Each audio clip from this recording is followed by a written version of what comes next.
Di tempat yang mulia ini, pertama-tama mari kita sama-sama doakan siapapun yang menjadi jalan pertemuan kita di pagi hari ini senantiasa mendapatkan keberkahan dari Allah Subhanahu wa taala. Amin.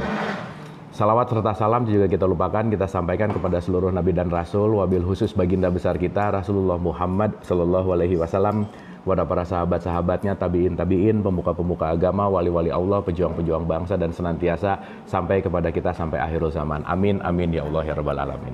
Ibu-ibu sehat semuanya? Alhamdulillah. Udah sarapan? Oh iya. Iya. Memang kalau ada makanan di tengah pengajian itu distraksi ya. Ya, suka nggak konsen gitu, tapi nggak apa-apa ya. Yang penting karena kalau kekurangan karbohidrat nanti susah mikir ya. Nah, agak repot mikirnya gitu. Ngantuk. Baik, tapi alangkah baiknya sebelum kita mulai kita hening dulu sejenak karena mungkin tubuh kita di sini tapi pikirannya di sensi gitu ya atau di PIM gitu. Masih mikir kemana-mana. Kita hening dulu sejenak, wabil khusus ibu-ibu mari kita doakan kedua orang ibu bapak kita. Karena sababiah ibu bapak kita lah kita hadir ke semesta raya ini.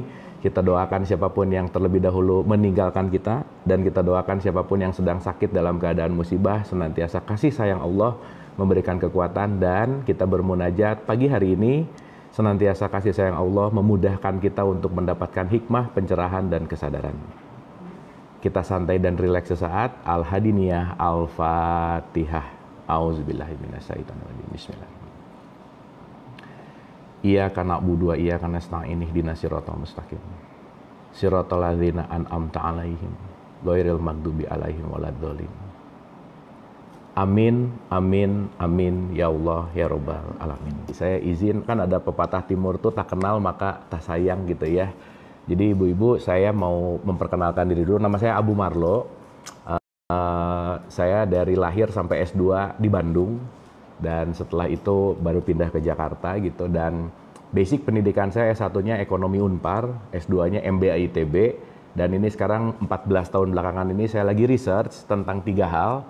Yang pertama tentang agama, yang kedua spiritualitas, dan yang ketiga tentang kesadaran. Dan saya paling gak suka untuk ceramah, jadi saya datang ke sini bukan menceramahi ibu-ibu, bukan mentausiahi, bukan juga apalagi ngasih wejangan, karena kita tahu bahwa wejangan itu tidak merubah siapa-siapa, karena yang merubah itu adalah contoh. Karena orang dikasih nasihat, dikasih ceramah, dikasih wejangan itu nggak akan berubah. Maka kenapa pengajian itu dalam konteks ketika ceramah satu arah itu biasanya banyak yang jadi PA, Bu. PA itu apa? Pengajian abadi. Ngaji mulu, pinter enggak gitu kira-kira.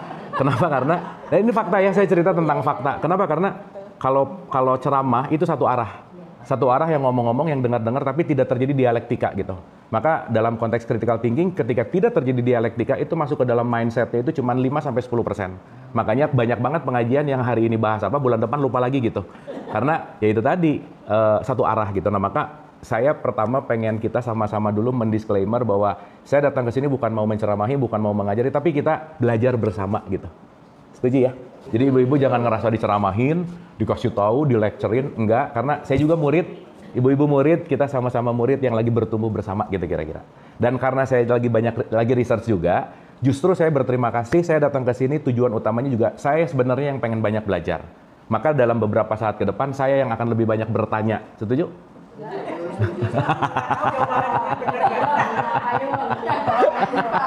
Nah, maksudnya kajian private yang small group ini tuh lebih oke sebenarnya, Bu. Lebih efektif karena kita bisa engagementnya asik. Jadi maaf ya, saya lebih memilih yang private seperti ini daripada yang penontonnya 200-300 itu biasanya nggak efektif sih gitu. Karena once kita punya touch dalam konteks kita bisa sama-sama berdialektika, karena itu yang paling penting. Dan ibu-ibu saya selalu mengatakan bahwa petunjuk sudah ada di dalam ibu-ibu, saya hanya menjadi bidan untuk menolong melahirkannya aja gitu. Jadi sebenarnya sayanya nggak penting-penting amat, karena kenapa? Intinya adalah petunjuknya sudah ada di dalam, tapi saya datang ke sini hanya untuk membawa satu mengajak berpikir, dan yang kedua adalah bagaimana berkontemplasi gitu. Karena petunjuk nggak akan ada di luar, kesadaran nggak akan ada di luar, karena semuanya within us. Makanya kalau di Quran di surat 29 ayat 49 itu ada kata-kata bal huwa ayatum bayyinah fi sudur. Bahwa Quran yang sejati itu di dalam dirimu, bukan di buku gitu. Buku hanyalah alat untuk melahirkan. Guru adalah hanya alat untuk melahirkan. Makanya Imam Ali itu selalu bilang, undur mangkola, wala tandur makola. Jangan pernah ngelihat siapa yang ngomong, tapi lihat apa yang diomongin. Karena yang jauh lebih penting adalah apa yang diucapkan, bukan siapa yang mengucapkan. Karena kenapa? Boleh jadi siapa yang datang ke kita itu pasti tukang posnya Allah untuk menyampaikan pesan. Jadi kalau kita benci sama tukang posnya, message-nya pasti nggak akan dapat. Nah maka kita belajar untuk membuka pikiran kita, membuka hati kita, dan yang paling terpenting adalah mari kita berkontemplasi, karena desain Al-Quran pertama tidak didesain untuk dihafalkan, tidak didesain untuk hanya dihatamkan, tetapi Quran ini adalah manual book gitu kira-kira. Setuju ibu-ibu? Oke. Jadi saya izin kita belajar dari basic, nggak apa-apa ya? Karena saya rasa ibu-ibu di sini pengajiannya udah lama, udah top banget, saya ngerti ilmunya hebat gitu. Dan saya datang ke sini bukan mau menggarami lautan, bukan mau mengajari burung terbang, tapi kita berkalibrasi untuk sama-sama berkontemplasi gitu. Setuju ya? Oke. Nah, yang kedua, kenapa saya pakai modulasi? Supaya kita punya KPI, Bu. Pengajian ini tuh di mana sih basic dan di mana sih nilainya gitu. Dan biasanya pertemuan keempat ada UTS gitu kalau nanti kita lanjut ya. Jadi ibu-ibu sebelum pertemuan keempat harus belajar. Nah, 3 kali absen nggak boleh ikut UAS, udah gitu aja. Sip ya, supaya kita beneran punya grade lines dan kita beneran punya takaran supaya nanti kita ngerti aku tuh udah di level mana gitu. Karena yang paling bahaya dalam hidup adalah aku tidak tahu kalau aku tidak tahu. Jadi bahkan orang hari ini nggak tahu tuh dia nggak sadar dia nggak tahu gitu. Makanya kita akan merubah dari aku tidak tahu menjadi aku tahu. Dan itu nggak bisa nggak kita berkontemplasinya ke dalam gitu. Supaya apa? Supaya kita nggak terlalu banyak julid keluar, menilai keluar, capek Bu, lelah. Karena kita jangan-jangan terlalu sibuk menilai orang lain untuk tahu mengenal orang lain, tapi kita kekurangan informasi tentang diri sendiri gitu. Gitu ya. Dan yang paling susah memang kembali kepada diri kita sih gitu. Setuju ibu-ibu? Clear ya? Oke. Saya boleh cerita fakta dulu nggak Bu? Boleh. Ya, jadi gini. Ya, mangga. Jadi gini. Saya mau mundur ke tahun 2010, di mana tahun 2010 itu pertama kali saya mendapatkan sebuah arahan untuk, saya tuh dulu, nggak dulu sih, maksudnya basic saya tuh entertainer Bu. Saya tuh magician, saya pesulap. Jadi kalau ibu-ibu dulu pernah nonton The Master RCTI, saya tuh juara 2 season 1. Ya. Dan kenapa saya juara 2? Karena saya memang mengalah supaya yang nomor 1 menang, gitulah kira-kira. Enggak ada yang bercanda. Emang kalah aja sih gitu. Nah, dan dari situ ketika saya hampir 15 tahun menggeluti dunia entertain, istilahnya gini. Saya sedikit cerita dulu boleh ya ibu-ibu ya, supaya nanti kita relate sama topik dan apa yang akan kita bahas gitu. Nah, setelah 15 tahun gitu ya, ibu-ibu kalau pernah dengar ada satu penelitian yang namanya toxic sukses. Jadi di era modern ini banyak orang yang kecanduan sukses dan susah ngerasa cukup gitu. Punya 5 pengen 10, punya 10 nggak ngerasa cukup, bajunya banyak ngerasa nggak punya baju mulu. Ini dan seterusnya gitu. Artinya kita mengalami sesuatu hal yang nggak pernah puas dalam kehidupan gitu. Di satu sisi bagus untuk bertumbuh, tapi di satu sisi membuat kita justru malah tidak bisa bersyukur gitu kira-kira. Nah, singkat cerita, di tahun 2010 tuh top karir saya gitu Bu. Top deh udah, terkenal udah, uang banyak, mobil ada, rumah ada, semua oke aja gitu ya. Dimana pada saat itu anak muda tuh lagi nyari di posisi ini gitu. Dan memang saya dari kecil tuh punya mimpi pengen masuk TV, pengen terkenal, memang itu jadi mimpi saya gitu. Karena memang salah satu basic saya itu saya mulai menyadari dan lebih menyadari bahwa passion saya adalah saya senang banget menghibur orang lain gitu. Dan kebahagiaan buat saya adalah ketika kehadiran saya bisa menghibur siapapun gitu intinya. Nah, singkat cerita, di tahun 2010 ketika saya nyampe puncak situ gitu ya, yang saya pengen apa dan lain-lain, menariknya adalah ketika saya nyampe puncak, justru saya ngerasa kosong gitu Bu. Feel empty. Begitu merasa puncak, ngelihat kanan kiri itu jadi kayak nggak ada teman.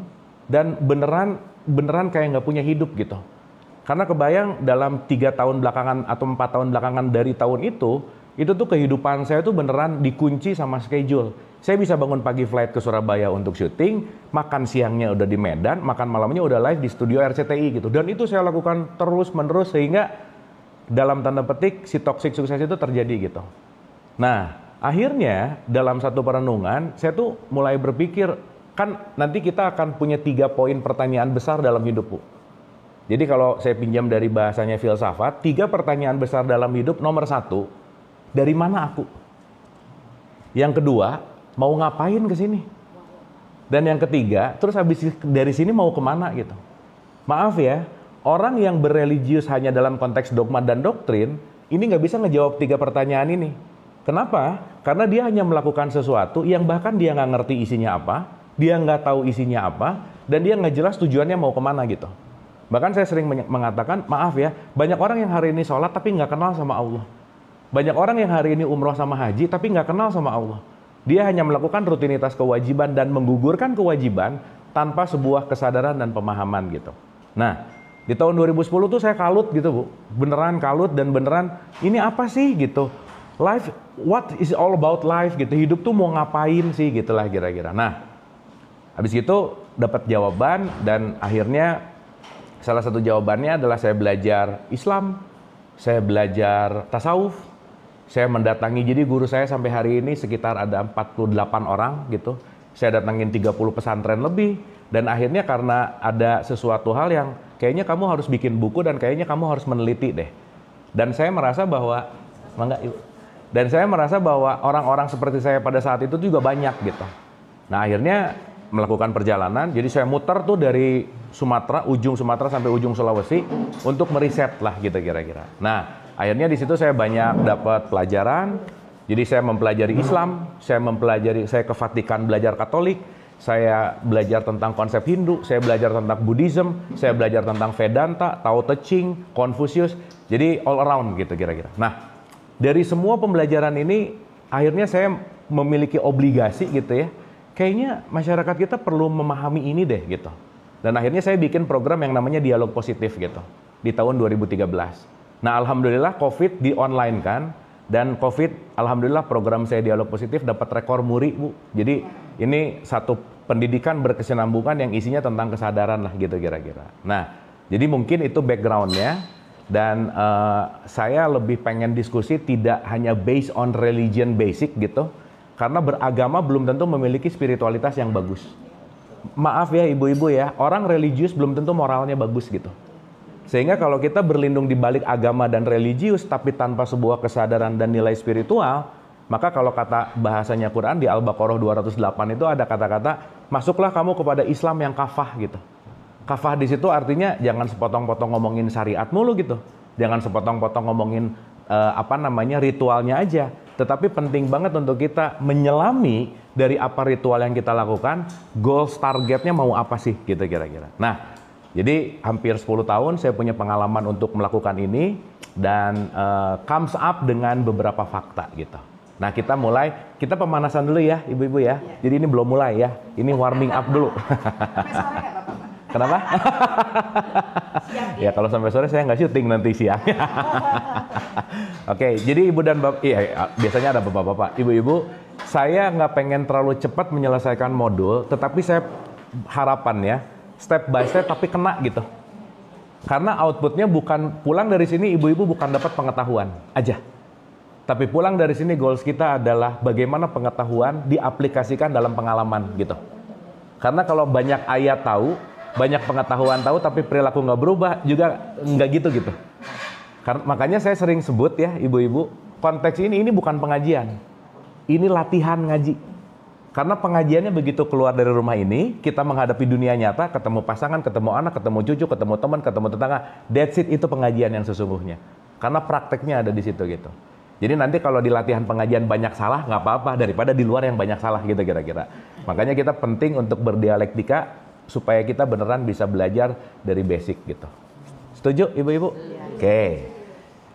Feel free di tengah-tengah ada pertanyaan atau apa, kita open to discuss gitu ya. Nah nanti saya akan klasifikasikan. Nah tapi saya rasa saya penting banget untuk cerita dulu ini.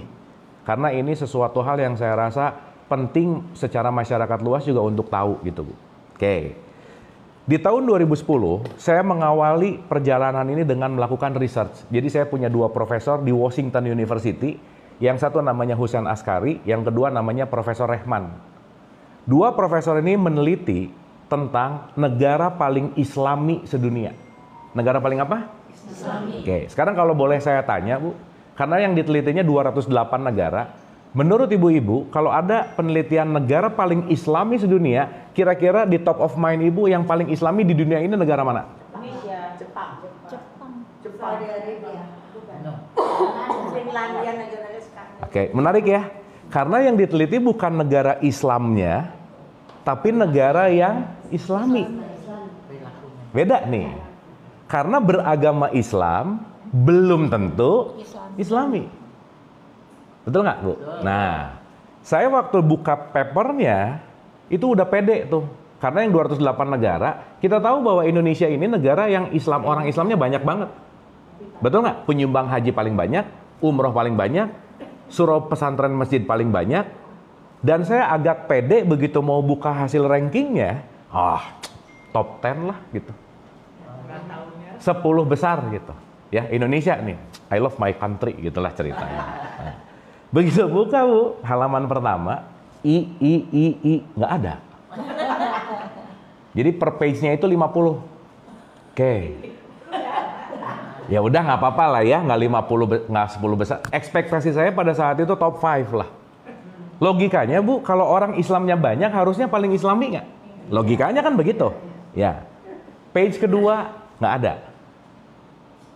Page ketiga tengah nggak ada. Dan Indonesia dinobatkan menjadi negara Islami ranking 140 dari 208 negara. 140. Dan menariknya, kemana-mana saya nanya, itu pasti jawabannya Arab, Bu. Dan Arab rankingnya 91. Nggak masuk 5 besar. Dan negara-negara Islam itu ranking-rankingnya di bawah. Dan yang mencengangkan pada saat itu yang membuat saya beneran mind-blowing, di tahun 2010, negara nomor 1 paling Islami adalah New Zealand. Selandia Baru. Itu Islami banget. Kenapa? Karena yang diteliti bukan seberapa banyak orang melakukan syariat Islam, KTP-nya Islam, tetapi sistem Islam dan salam itu kan damai, sejahtera. Artinya yang diteliti salah satunya apa? Tingkat korupsi, tingkat kriminalitas, inter-society antara relationship si community-nya gitu.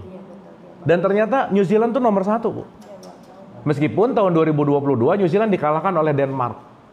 Dan saya sangat bersyukur perjalanan panjang ini salah satunya Indonesia dari ranking 140 tahun 2022 kita ada di ranking 62.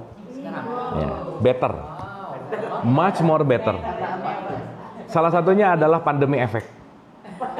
Betul, pandemi itu banyak banget membuat orang yang akhirnya salah satunya mencari keluar terus. Yang dulunya dia nyari Tuhan di masjid, dia menganggap Tuhan ada di masjid.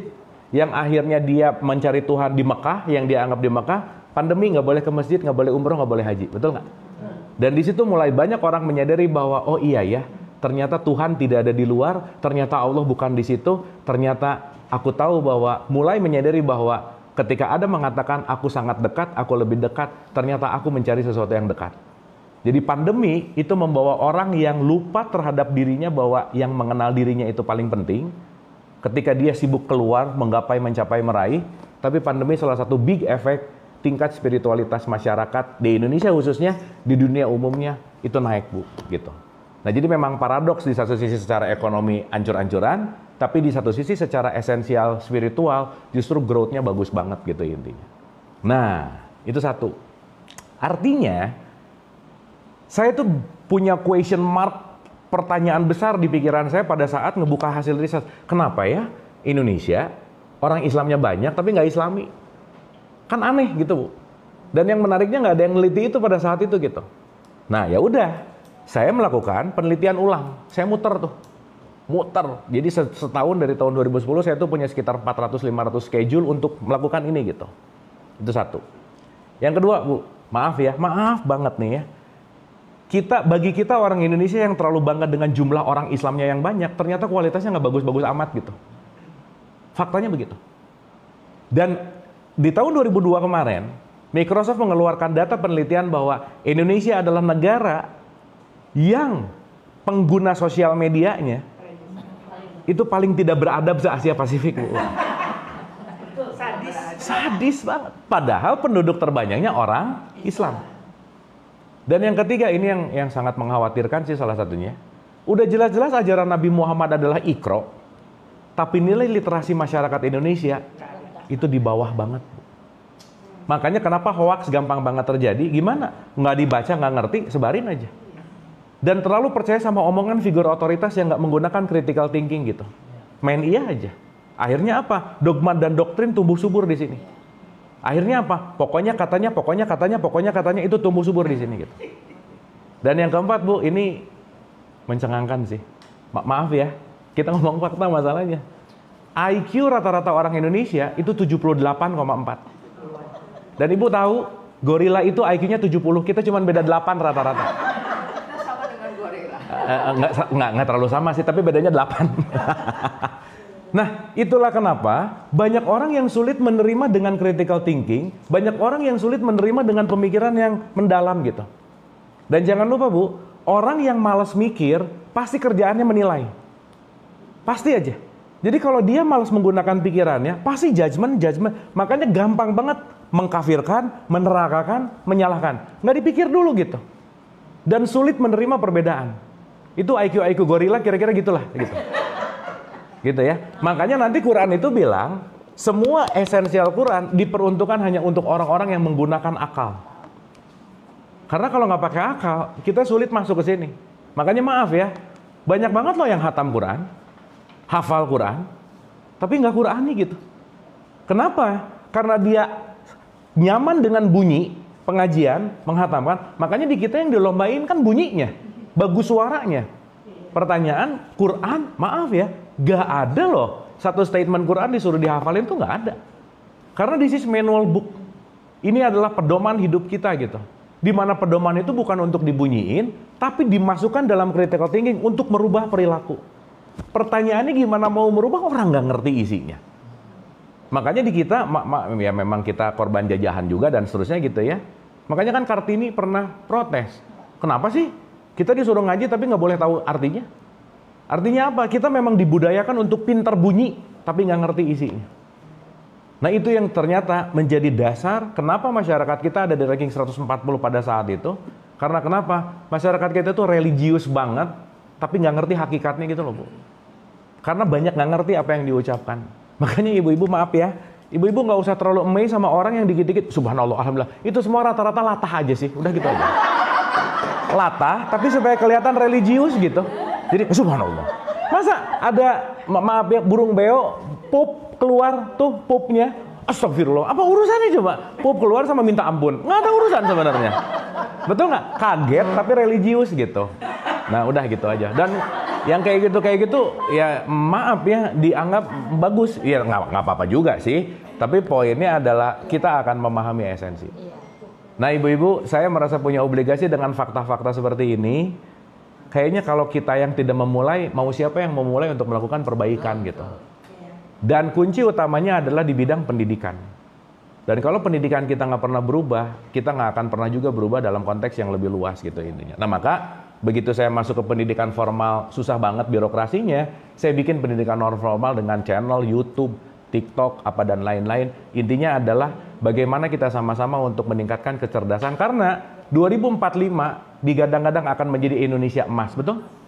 Tetapi kalau masyarakatnya IQ-nya 78,4, bukan Indonesia emas tapi Indonesia cemas gitu kira-kira. Kan bahaya. Dan kita masih punya cukup waktu lah mudah-mudahan ya. Karena PR kita adalah generasi alpha udah selesai, beta sekarang. Anak-anak di usia 0 sampai 7 tahun itu yang paling krusial.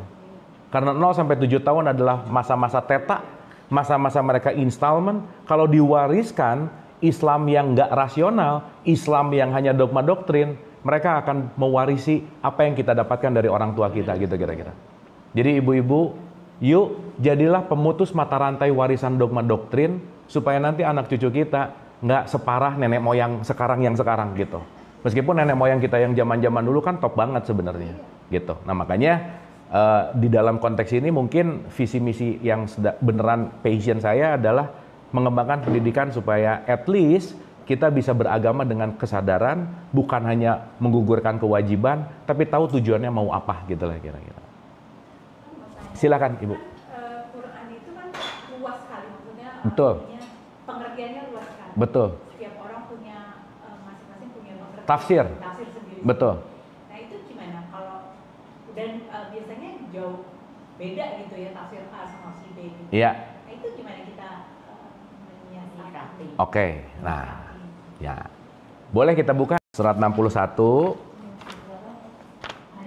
ayat 2 dan 3. Wahai orang-orang yang beriman. Tahan dulu. Tahan dulu. Kira-kira ayat ini buat semua orang yang KTP-nya Islam nggak? Iya. Hah? Semua yang beriman. Beriman. Dengerin dulu ya. Kan di sini statementnya bukan wahai orang-orang yang KTP-nya Islam.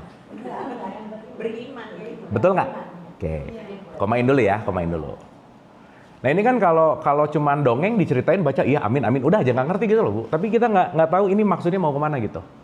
Oke, contoh-contoh ya, saya mau ngambil yang lebih luas dulu. Di bulan Februari tadi kita udah ngobrolin tentang Ramadan. Pertanyaan saya, semua orang yang KTP-nya Islam wajib puasa di bulan Ramadan nggak? Iya. Hah? Iya. Orang Islam wajib. Kecuali yang berhalang. Kecuali yang usul. Dengerin dulu pertanyaannya, ya dengerin dulu. Kan saya membagi 4 klasifikasi manusia Bu. Level paling rendah, maaf ya, itu namanya asbun, yang penting bunyi aja. Artinya yang level asbun ngomong dulu baru mikir. Wak, baru mikir. Wak, baru mikir. Itu level 1 tuh. Itu kompulsif gitu. Nah. Ya. Oke. Yang kedua, dia bicara based on knowledge. Sorry to say, 98% kehidupan sehari-hari kita itu nggak mikir, Bu. Betul. Kenapa? Karena 98% kita dikontrol oleh kebiasaan. Habits taking over us. Maka maaf ya, ibu-ibu mau ngajinya lama, tapi ibu-ibu nggak belajar merubah kebiasaan, nggak akan merubah hidup. Udah gitu aja. Kenapa? Karena base dalam biological kita, di alam sadar bawah sadar tidak sadar, alam bawah sadar kita menguasai almost 98%. Itu namanya habits. Makanya Quran itu sebetulnya berbicara tentang merubah yang namanya kebiasaan salah satunya. Makanya kenapa semua ayat Quran banyak pengulangan, ritual banyak pengulangan, karena hanya dengan pengulangan lah kita bisa merubah habits. Karena apa? We are what we repeat. Kita adalah apa yang kita ulang-ulang. Ya. Yang ketiga namanya paham, yang keempat namanya sadar. Nah, saya mau nanya ulang Bu, ya. Yuk kita pakai critical thinking kita. Di ayat yang namanya Ramadan itu ada kata-kata begini. Ya ayyuhalladzina amanu kutiba alaikumus syiyam. Sama nih. Ya ayyuhalladzina amanu lima ta'kulun malah taf'alun. Sama di 61:2 ayat 3, statement depannya adalah ya ayyuhalladzina amanu. Sampai sini oke? Pertanyaan. Ayat ini untuk orang yang beriman atau untuk orang yang KTP-nya Islam? Beriman. Sekarang saya tanya. Orang yang KTP-nya Islam pasti beriman nggak? Belum.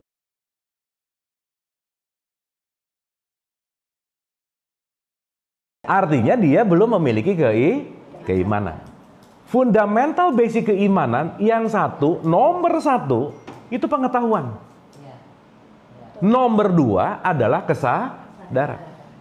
Makanya Nabi Muhammad wajar banget ketika di bulan Ramadan banyak umatku yang puasa, mereka cuma dapat haus dan lapar. Kenapa? Nggak beriman puasa. Artinya apa? Nggak tahu untuk apa, nggak sadar untuk apa. Akhirnya apa? Banyak ikut-ikutan, yang lain puasa, ikutan. Yang lain ini, ikutan. Begitu ditanya, emang makna ini apa? Jawabannya sama. Wallahu a'lam bishawab. Udah aja. Dan kalau kata lagu Metallica, Bu. Metallica tuh nyanyi ada satu lagu, sad but true. Sedih, tapi beneran. Maaf ya, 90% masyarakat kita gak ngerti-ngerti amat apa yang dia lakukan waktu sholat, waktu puasa, waktu umroh, waktu haji. Gak ngerti-ngerti amat. Dia pokoknya melakukan sesuatu, tapi dia nggak ngerti tujuannya buat apa. Jadi kadang-kadang saya juga nggak bisa bedain ini orang lagi sholat apa lagi senam sih gitu. Jangan-jangan cuma olahraga, tapi nggak ngerti tujuannya mau apa. Ini orang lagi puasa atau lagi diet sih? Ini orang umroh, haji atau lagi wisata sih gitu Bu. Karena kenapa? Outputnya jangan-jangan lupa bahwa setiap ritual itu adalah jembatan menuju esensi gitu kira-kira. Dapat ya? Oke. Di ayat ini, hai orang-orang yang berarti satu punya pengetahuan, yang kedua punya kesadaran. Lanjut Bu. Mengapa kamu mengatakan sesuatu yang tidak kamu kerjakan? Kenapa kamu mengatakan sesuatu yang kamu nggak kerjain? Betul nggak? Berarti sekarang saya tanya, ibu-ibu, kita penting untuk menyadari yang namanya tafsir itu adalah pendekatan. Yang namanya fikih itu namanya menduga. Maka nggak ada tafsir yang terbaik, tidak ada tafsir yang paling absolut, semuanya hanyalah pendekatan. Makanya ibu-ibu kalau dengar 10 orang ngomong tentang satu ayat punya 10 pendekatan yang berbeda, betul nggak? Sekarang saya tanya, terus yang benar yang mana? Kan itu pertanyaannya Bu ya? Lanjut Bu. Itu sangatlah dibenci di sisi Allah. Jika kamu mengatakan apa-apa yang tidak kamu kerjakan. Kabura maqtan indallahi antakulu malataf'alun. Allah nggak suka kamu cuman ngomong tapi kamu nggak ngerjain. Maksudnya jangan-jangan cuman ngomong aro'aital ladzi yukadzibu biddin fadzalikal, tapi selesai baca Al-Maun pelit gitu misalnya. Bu, saya mau nanya, maaf ya, ada nggak orang yang sholat rajin, puasa rajin tapi pelit? Ada nggak?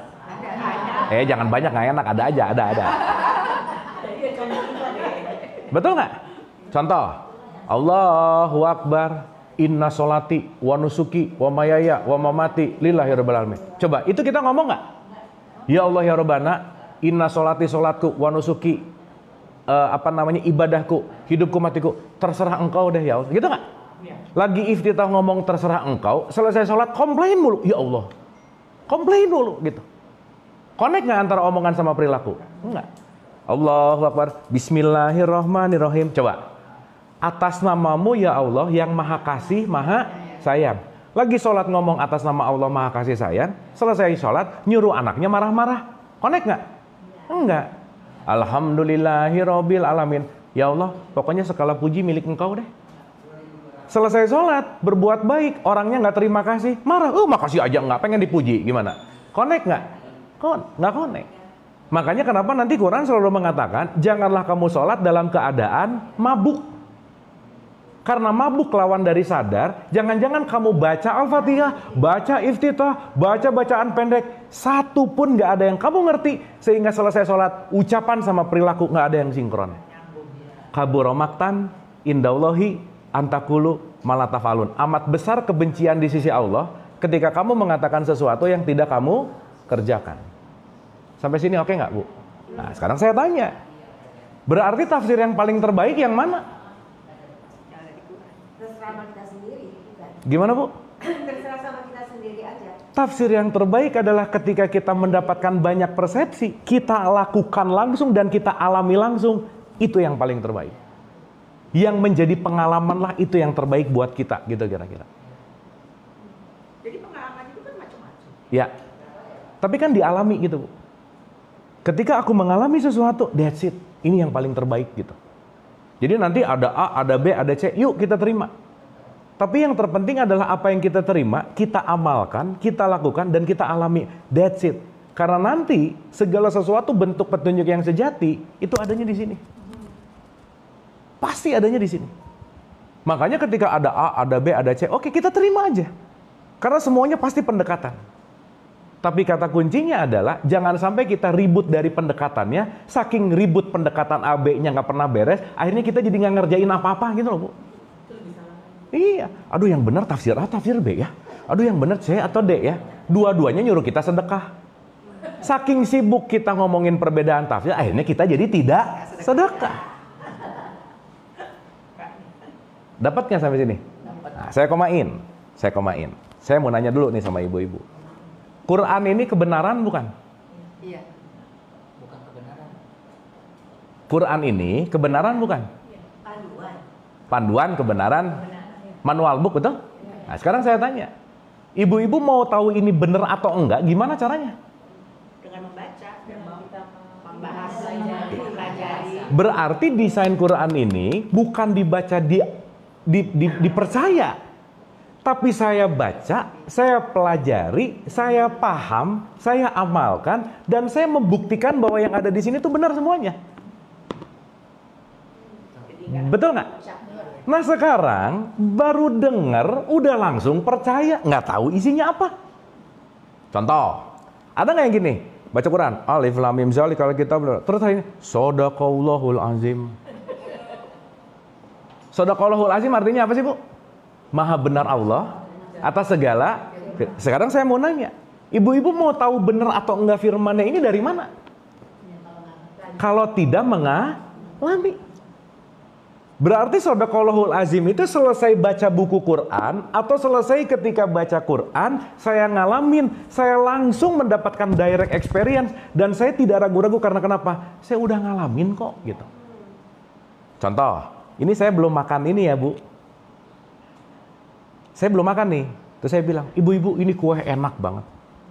Ibu-ibu juga ceritanya belum makan. Mau percaya nggak omongan saya? Harus. Berarti ketika ibu-ibu dapat saya kata-kata enak, itu baru hanya informasi. Gimana dari dengar kata informasi langsung percaya gitu. Berarti ibu-ibu kalau mau membuktikan ini enak atau enggak, gimana caranya? Makan, ambil, icip-icip. Begitu ibu udah icip dan tahu rasanya enak, baru ibu bisa ngomong Shadaqallahul azim. Benar ya. Sementara selama ini baca nggak ngerti Shadaqallahul azim. Terus nanti ditanya, emang isinya maknanya apa? Wallahu alam bisawab. Balik lagi.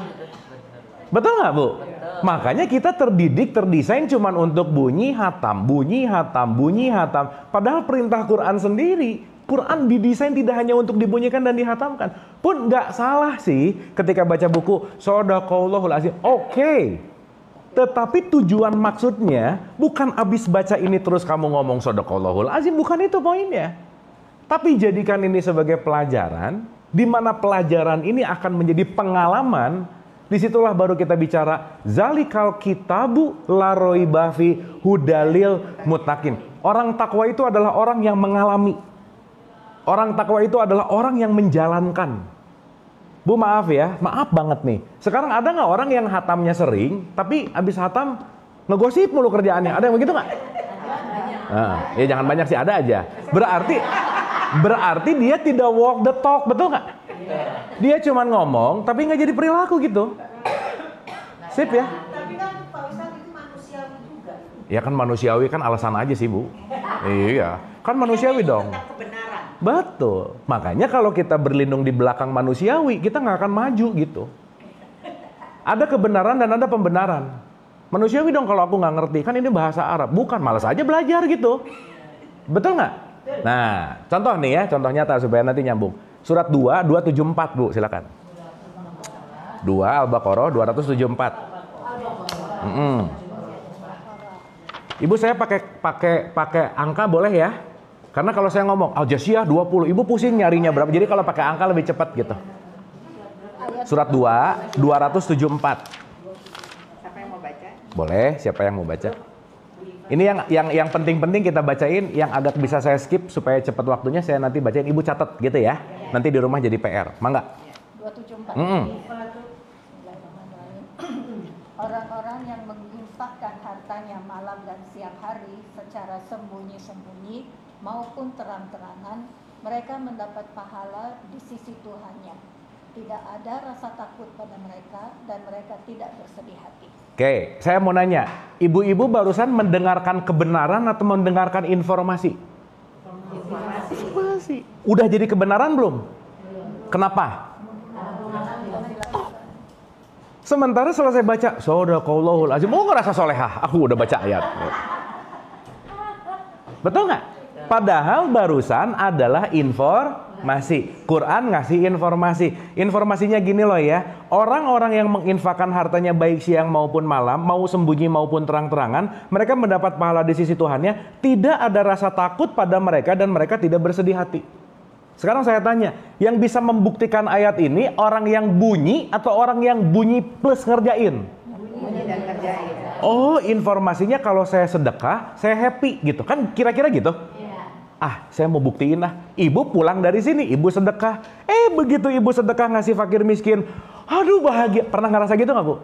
Begitu ibu ngasih, ibu ngerasa bahagia. Di situ ibu berhak mengatakan Shadaqallahul azim. Bukan alhamdulillah. Kan alhamdulillah kan segala pujinya, Bu. Tapi segala pujinya memang milik Allah. Tetapi kita dalam term Shadaqallahul azim artinya apa? Ibu mengalami langsung informasi ini bahwa ini benar gitu loh. Karena mengalami. Jadi sekarang saya tanya, puncak tafsir tertinggi apa? Pengalaman. Makanya Bu, mending tahu satu ayat yang dialami, langsung jadi pengalaman, daripada bejubel ribuan ayat tapi dijadiin alat debat gitu kira-kira.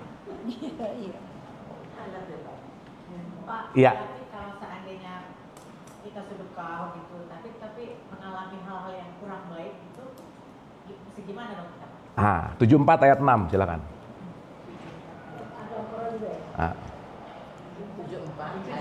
74 ayat 6. Yuk, buka lagi. Udah sip.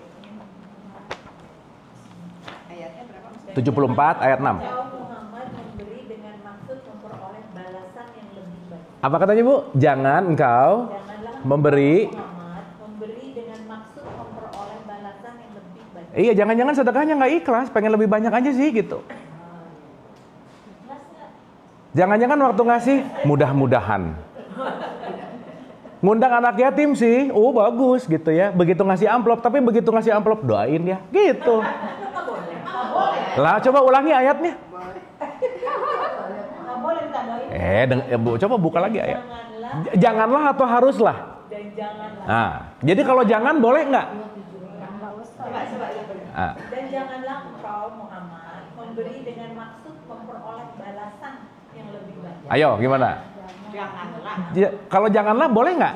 Nggak boleh. Ya jangan dong. Minta balasan. Berarti kalau ibu-ibu sekarang sedekah terus minta didoain jadi sembuh, minta didoain jadi apa? Itu sedekah atau transaksi? Dagang namanya, bukan sedekah.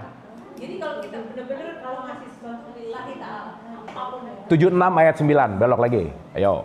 Kecuali mereka bilang nanti kita doakan. Nggak apa-apa kalau itu, kan kitanya nggak ngarep. 76 ayat 9.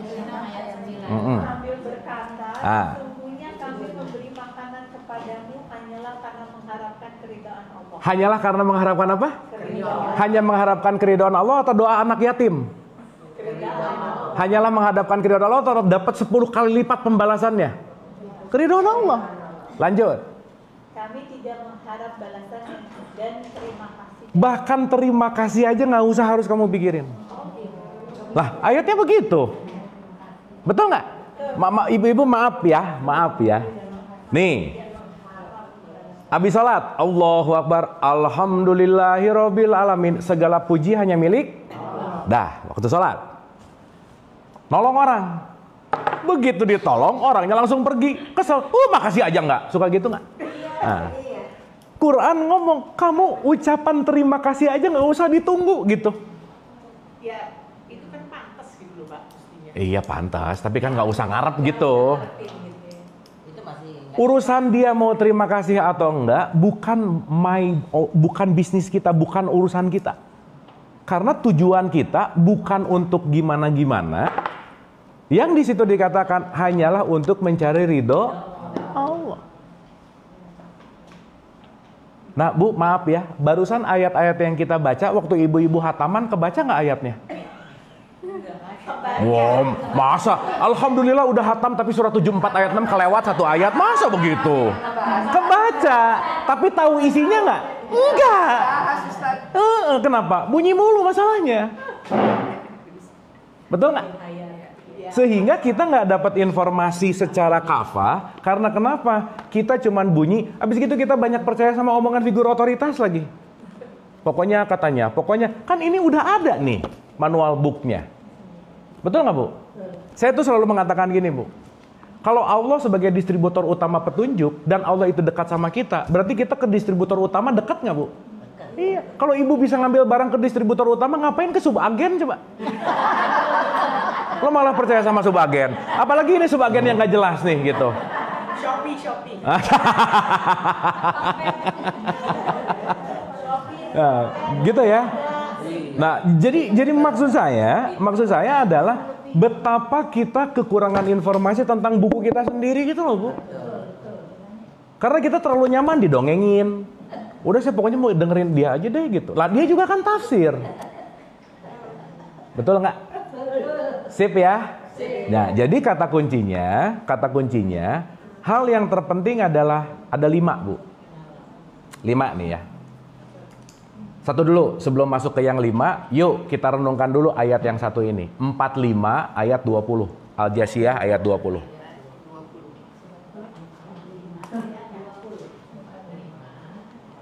Teman-teman, suara masih oke?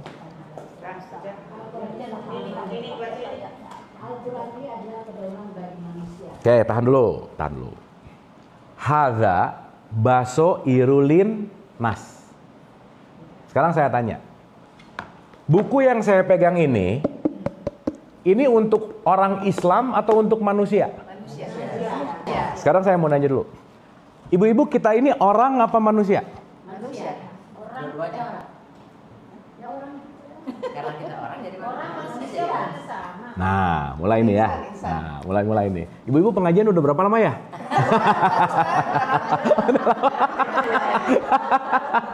Oke.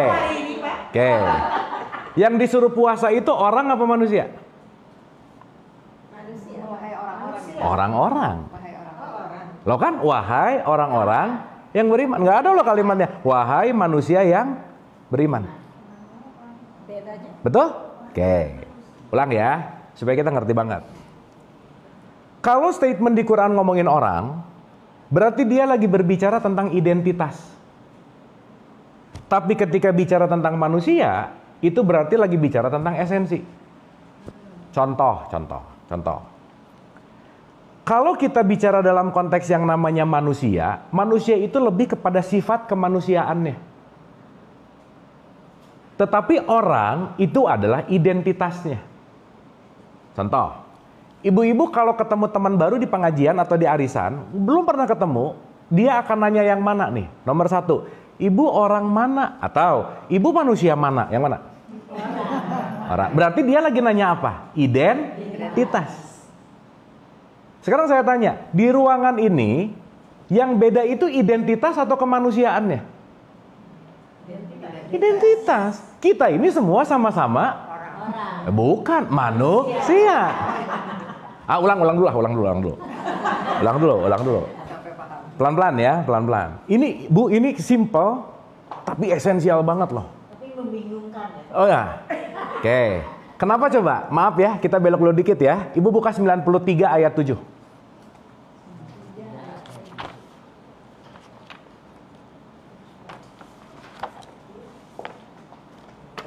Nanti balik lagi ke situ. Dia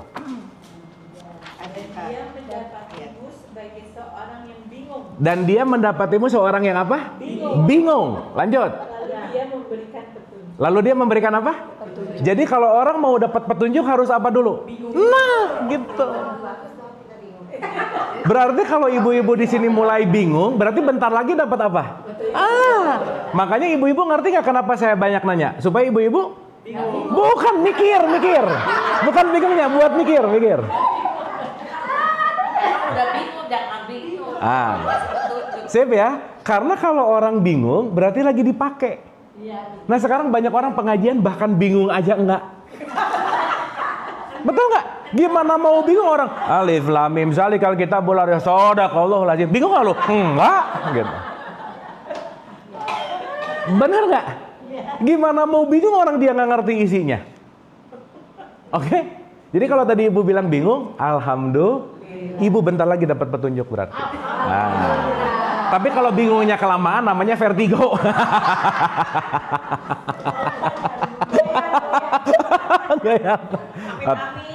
Ya, oke. Kita ulang ya. Ada orang, ada manusia.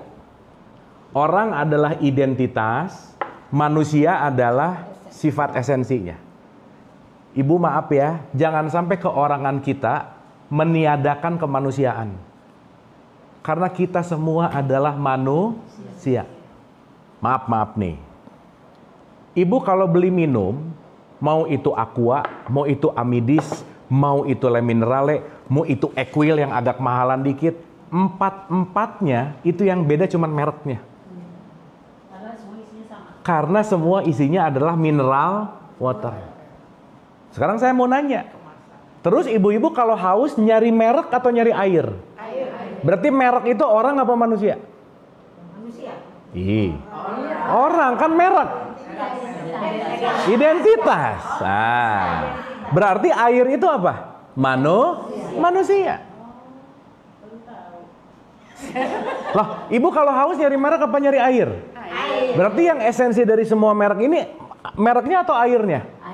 Nah, meskipun kita udah termindset banget kemana-mana mau apapun pasti kalau pesan Mas Aqua 2 yang datangnya Amidis ya udah, karena mindsetnya dari merek udah menjadi esensi.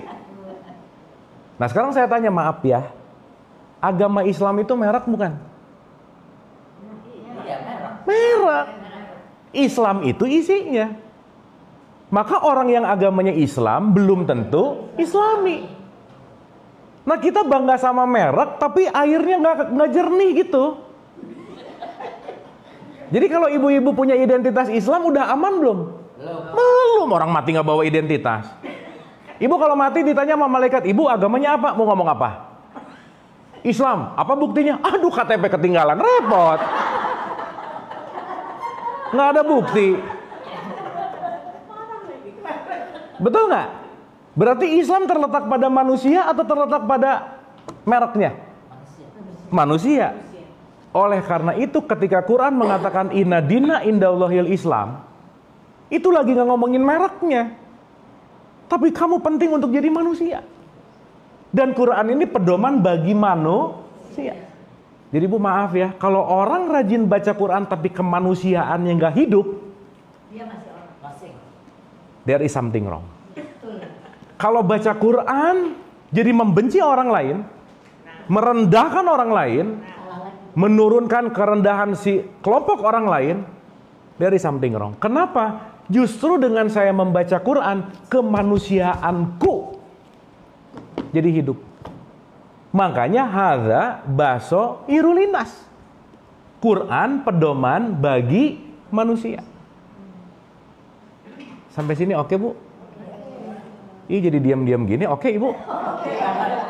Dapat ya? Supaya kita nggak terjebak sama, saya langsung mau pakai contoh ekstrim ya, maaf ya. Kristen, Hindu, Buddha, Islam. Yang beda apanya?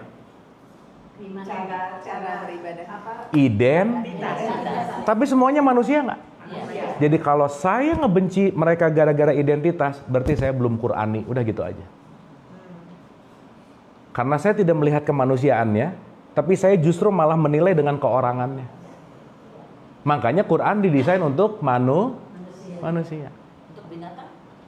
Gimana Bu? Untuk binatang juga. Kan gini, Quran itu luas nanti Bu. Binatang itu kan, maaf ya, orang yang nggak pakai akal itu namanya binatang. Nggak berakal. Jadi maaf ya, model-model kayak saya gini bisa dianggap binatang nggak? Kalau saya nggak pakai akal? Jadi Contoh 7179. Silakan.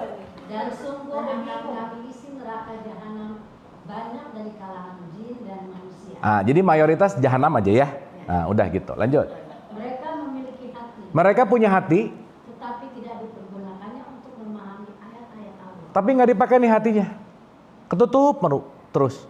Berarti kalau orang pakai hati, ciri-cirinya adalah keluarnya welas asih.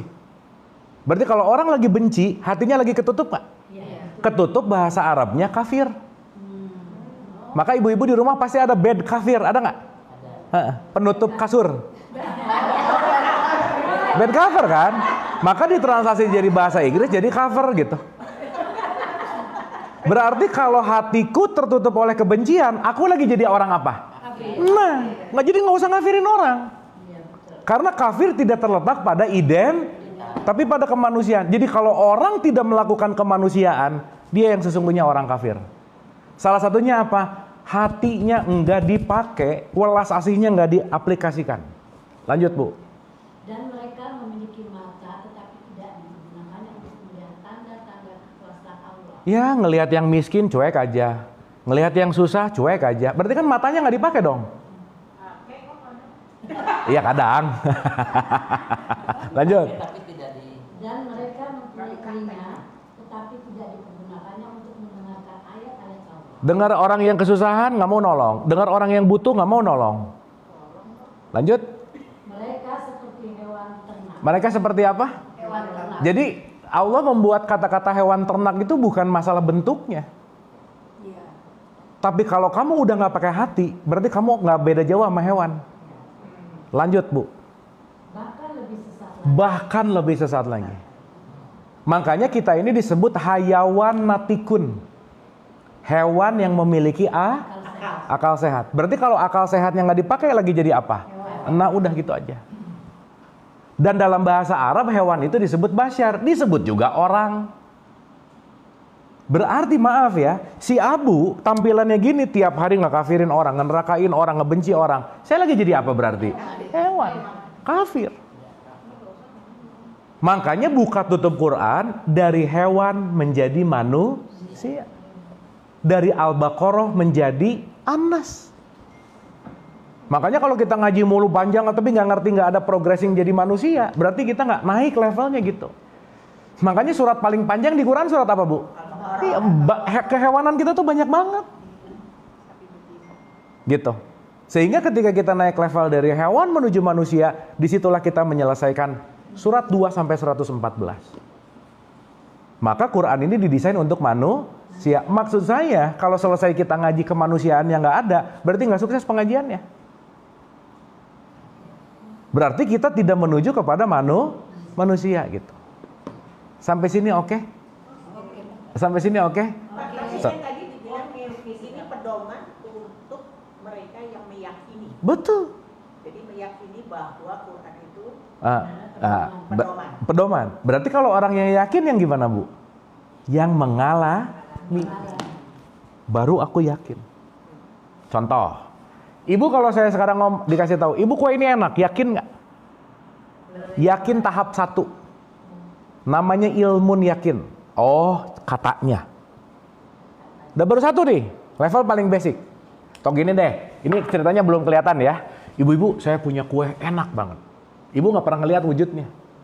Terus Ibu percaya aja, itu baru ilmun yakin, informasi. Saya tunjukin, Bu ini kuenya. Begitu Ibu ngelihat, namanya ainul yakin, ngelihat. Tapi udah yakin yang tertinggi belum? Kenapa? Gimana cara yakin tertinggi? Berarti ini adalah pedoman untuk orang yang melakukan, mengamalkan, mengalami. Jangan asbun gitu. Tiap hari ngomong, ara'aitalladzi yukadzibu bidin. Pendusta agama adalah orang yang menghardik anak yatim dan tidak mendorong memberi makan fakir miskin. Tapi tiap hari dia pelit. Ya, berarti dia omdo nggak? Nato nggak? Nato itu apa ya? Bukan, aduh apa ya? Not action talk only. No action, tapi talk only gitu. Siap ya? Berarti inti dari orang yang Qurani bukan bunyi, tapi mengamalkan. Makanya Bu maaf ya, pernah dengar kalimat gini nggak? Baligu ani walau ayah, sampaikanlah walau 1 ayat. Pernah nggak? Oh ini ketika mengerti sampaikanlah walau 1 ayat, pulang pengajian di-share di WAG keluarga. Ini hasil pengajian gitu. Kan bukan itu poinnya. Tapi sampaikanlah ketika kamu mengamalkan ini, sampaikan dengan perilakumu yang berubah menjadi lebih baik. Sampaikanlah dengan akhlakmu yang berubah lebih baik. Maka Nabi Muhammad didesain datang ke Arab pada saat itu bukan untuk bikin agama baru, bukan. Tapi untuk memperbaiki akhlak. Sehingga kata kunci dari apapun Quran adalah hadza basairulin nas. Jadi ini pedoman bagi siapa, Bu? Manusia. Jadi maaf ya, manusia ngomongin identitas atau ngomongin esensi? Contoh lagi, saya kasih contoh lagi. Ibu beli gula, yang sebenarnya Ibu cari itu gulanya atau manisnya? Manisnya. Tapi karena manis terletak pada gula, maka aku beli gula. Oke? Nah kalau gitu saya mau nanya, Islam itu gula atau manis?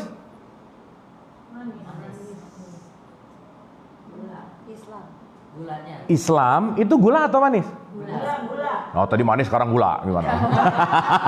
Pokoknya kalau tadi salah yang satunya gitu. Iya dengerin lu. Islam itu manisnya atau gulanya? Gulanya. Agama Islam, Islam itu manisnya. Agama Islam itu gulanya. Karena agama itu identitas. Sip ya? Makanya nggak semua yang putih-putih manis. Artinya apa? Bukan masalah baju putih-putihnya. Tapi kamu akhlaknya manis atau enggak gitu. Karena boleh jadi pakai, Bu, maaf ya, orang pakai baju takwa, bisa nggak dia nggak takwa? Nih, orang pakai peci, bisa nggak dia nggak akhlaknya bagus? Bisa. Belum. Orang pakai jilbab, maling. Betul nggak? Berarti nilai Islam pada jilbabnya atau pada akhlaknya? Agama Islam pada jilbabnya. Tapi akhlaknya. Maka semua apapun konteks identitas adalah jembatan menuju esensi. Oke Bu? Dapat something nggak? Ada something. Something ya. Nah, yang penting ada sparkling, ping gitu. Nah, kita balik lagi ke 45 ayat 20, silakan. Al-Quran ini adalah pedoman bagi manusia. Jadi Al-Quran pedoman bagi siapa? Manusia. Jadi saya ibu dan ibu-ibu kalau belajar Quran, kemanusiaannya harus tumbuh nggak? Yes. Jadi ini bukan buat orang Islam lah ya. Siapapun yang pengen jadi manusia, this is the book. Tapi nanti kita akan bahas Quran itu layernya banyak. Karena Quran sejati itu nggak ada tulisan dan nggak ada hurufnya. Karena yang tertulis ini hanya 0,1% dari Quran. Contoh. Bu, yang nerima Quran Nabi Muhammad bukan? Iya dong. Nah, dari Jibril. Sekarang saya tanya, Nabi Muhammad dapat Quran ada buku lewat ya? Book gitu nggak? Enggak. Per ayat. Nah, karena ada pengalaman. Sekarang saya tanya, Nabi Muhammad pernah ngelihat buku ini nggak? Enggak. Kenapa? 50 tahun setelah Nabi Muhammad baru Utsman menyusunnya. Betul nggak? Berarti kalau kita ngomongin Quran sejati, bukan ini. Ini adalah jembatan menuju Quran sejati. Jadi maaf ya, menguasai 30 juz Quran ini belum tentu kenal sama Allah. Berarti kalau tadi ada baca, pelajari, pahami, amalkan, siarkan, lima-limanya penting untuk kita miliki nggak kira-kira? Iya. Sementara ini yang di masyarakat kita yang diulang-ulang apa? Baca mulu. Tapi pelajari nggak? Apalagi paham. Makanya salah satu kewajiban dalam Quran, alif lam ra tilka ayatul kitabil mubin inna anzalnahu qur'anan arabiyyan la'alakum ta'qilun. Pakai akal supaya kamu jadi paham. Contoh, kita kuis dulu sedikit ya, ibu-ibu ya. Kuis. Yang jawabannya benar dapat porsi makan siang 2 ya. Kan UTS sama kuis beda. Saya mau nanya, Nabi Muhammad dulu menghatamkan Quran berapa kali?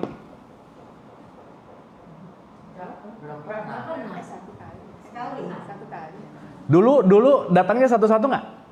5 ayat, 2 ayat, 3 keluar, telah aku sempurnakan dan seterusnya, nggak lama beliau meninggal, betul nggak? Berarti hatam secara hatam berapa kali? 1. Tapi beliau paham nggak? Oh ya jelas lah. Nah umatnya, ada nggak yang hatam diulang-ulang tapi nggak paham-paham? Kita setiap tahun loh. Iya. Tapi nggak ada. Betul nggak? Tapi kok waktu zamannya Nabi ada dong orang-orang yang nggak paham juga, maksudnya kan pengalamannya itu kan khusus pengalaman Nabi Muhammad kan? Betul, tapi kan dia sebarkan. Iya, bisa. Orang nonton. Ya, terus ada orang-orang yang mungkin bukan berbeda benar, maksudnya berbeda pengalamannya gitu. Pasti Bu. Kenapa coba? 51 ayat 8 coba buka dulu. Sungguh kamu benar-benar dalam keadaan berbeda-beda pendapat. Selesai. Jadi beda pendapat boleh nggak? Boleh. Tapi yang terpenting bukan masalah perbedaan pendapatnya. Setelah kita melakukan perbedaan, benar atau salah, itu level paling rendah. Tapi yang penting naik satu level, kita berlomba-lomba berbuat kebaikan. Itu yang paling penting. Apapun itu gitu. Gitu ya.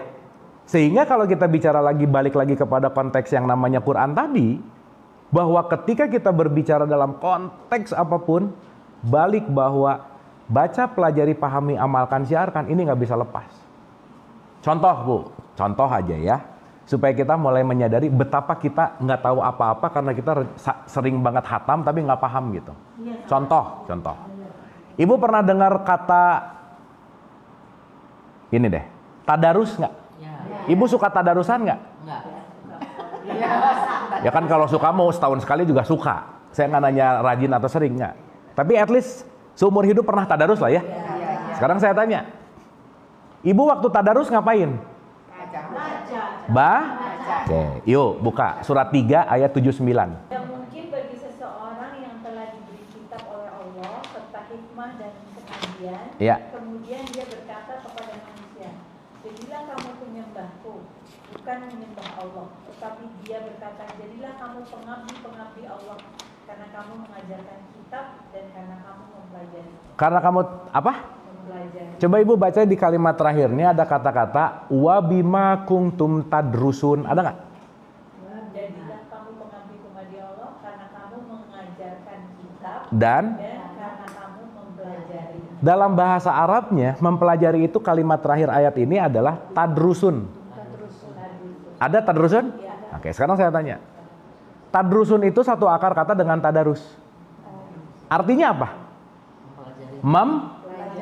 Ibu-ibu selama ini tadarusan ngapain? Nah, itunya aja udah nggak nyambung. Tadarusan yuk. Alif lam mim sodaqah. Itu mah bukan tadarusan namanya. Balapan hatam namanya. Iya. Iya, jangan gimana? Kan kita lagi belajar, Bu. Nah, at least kita ngerti, kita belajar dari kesalahan-kesalahan yang terdahulu. Sebetulnya saya setuju, Bu. Maaf ya, kata-kata berlomba-lomba itu dalam Quran sebetulnya bukan gini. Fastabiqul khairat itu sebetulnya bukan berlomba dalam kebaikan, tapi bergandengan tangan dalam kebaikan. Cuman kata berlomba di situ supaya aku bisa lebih baik dari versiku hari kemarin. Yes. Jadi berlomba sama diri sendiri. That's it, Bu. Karena tidak ada yang kita bisa lombakan dengan orang lain, karena kita sama orang lain tidak apple to apple. Kalau apple sama apple dua-duanya apel malang bisa dibandingin. Kenapa? Jelas apple to apple. Setiap manusia nggak ada apple to apple karena kenapa? Jangan lupa, setiap individu manusia unik dan otentik, nggak bisa dibandingin. Titik. Dan kalau kita membandingkan berarti kita nggak ngerti diri kita gitu. Dan nggak ngerti esensi gitu. Gitu kira-kira. Sip ya? Sip. Oke sampai sini? Pak Oki, Ya. dengan kalau diadakan pemerintah kan tiap tahun MTQ. Nggak apa-apa. Cuma boleh-boleh aja. Boleh-boleh aja. Boleh-boleh aja, tapi Cuman kalau kita tahu bahwa Quran bukan hanya dibunyikan, ya jangan dibunyiin terus dong. Tapi juga tadi disuruh apa? Wabima kuntum tadrusun. Agar kamu mempelajari. Jadi ibu-ibu maaf ya, selama ini kita salah mengartikan tadarus nggak? Iya, dan ini mengakar kemana-mana. Menganggap ketika alif lam mim tadarusan. Mungkin karena zaman dulu orang laki-laki ya khususnya takut perempuannya lebih tahu tentang hak-hak mereka gitu ya. Bisa jadi, Bu. Dan nanti kita bahas ya. Ibu tahu gini nggak? Pernah memahami? Kita tahu gini deh. Nabi Muhammad itu punya tugas salah satunya berat untuk datang ke masyarakat Arab pada saat itu tuh satu tugas beratnya dia. Dia tugasnya adalah menaikkan derajat wanita. Karena sebelum Nabi Muhammad menjadi kerasulan, itu perempuan di masyarakat Arab tuh nggak dianggap manusia, Bu. Dianggapnya barang. Makanya boleh dipinjemin, boleh dipakai seenaknya, boleh dijual. Boleh dibunuh ya. Ya, betul. Makanya di 1658, 59, 30, oh itu kalau ada orang Arab pada saat itu punya anak perempuan, merah mukanya, dikubur hidup-hidup. Kenapa? Karena kita pada dasarnya the son of patriarchy. Mau nggak mau, suka nggak suka. Nah, abad ke-7 saat itu ketika Nabi Muhammad mendapatkan enlightenment, dia mulai sadar, ini perempuan juga manusia kali gitu. Tapi pada saat itu masyarakat menolak nggak? Menolak. Nah itu nanti salah satu basic kenapa, maaf ya, kenapa terkadang kalau kita ngelihat ada tidak kesetaraan gender dalam konteks yang namanya hidup gitu. Salah satunya adalah, ya maaf ya, di hadapan Tuhan tuh laki-laki perempuan kan nggak ada bedanya sebetulnya. Gitu, Bu. Tapi kalau kita bersaksi katanya kalau perempuan harus 2 orang. Ya makanya, itu kan transisi. Karena pada saat itu perempuan kan nggak dianggap utuh manusia gitu kira-kira. Karena perempuan kan ada masa haidnya yang mana kita kayak suka berubah pikiran apa. Iya, balik lagi. Labil. Iya. Cowok juga kalau lagi bete swing mood juga, Bu. banyak kan bete kan. Iya. Akan punya duit apa lagi? Iya. Gini, ya, saya belokin sedikit ya. Ini sebenarnya kalau kita bahas nanti ada di pertemuan ke-11 sih. Tapi karena udah keluar, Bu, hari ini kan kita Itu semua ini. warming up dulu ya, nggak apa-apa ya. At least kita ngerti arah kajian kita mau kemana gitu. Dan modelnya tuh kayak gini gitu. Modelnya tuh bukan duduk diam amin nggak gitu. Tapi mikir gitu. Itu yang paling penting. Nih, dalam perspektif Quran, arijalu qawamu ala nisa, ada rijal ada nisa. Orang mempersepsikan dua hal itu adalah laki-laki dan perempuan. Salah? Enggak, tapi enggak tepat. Kenapa?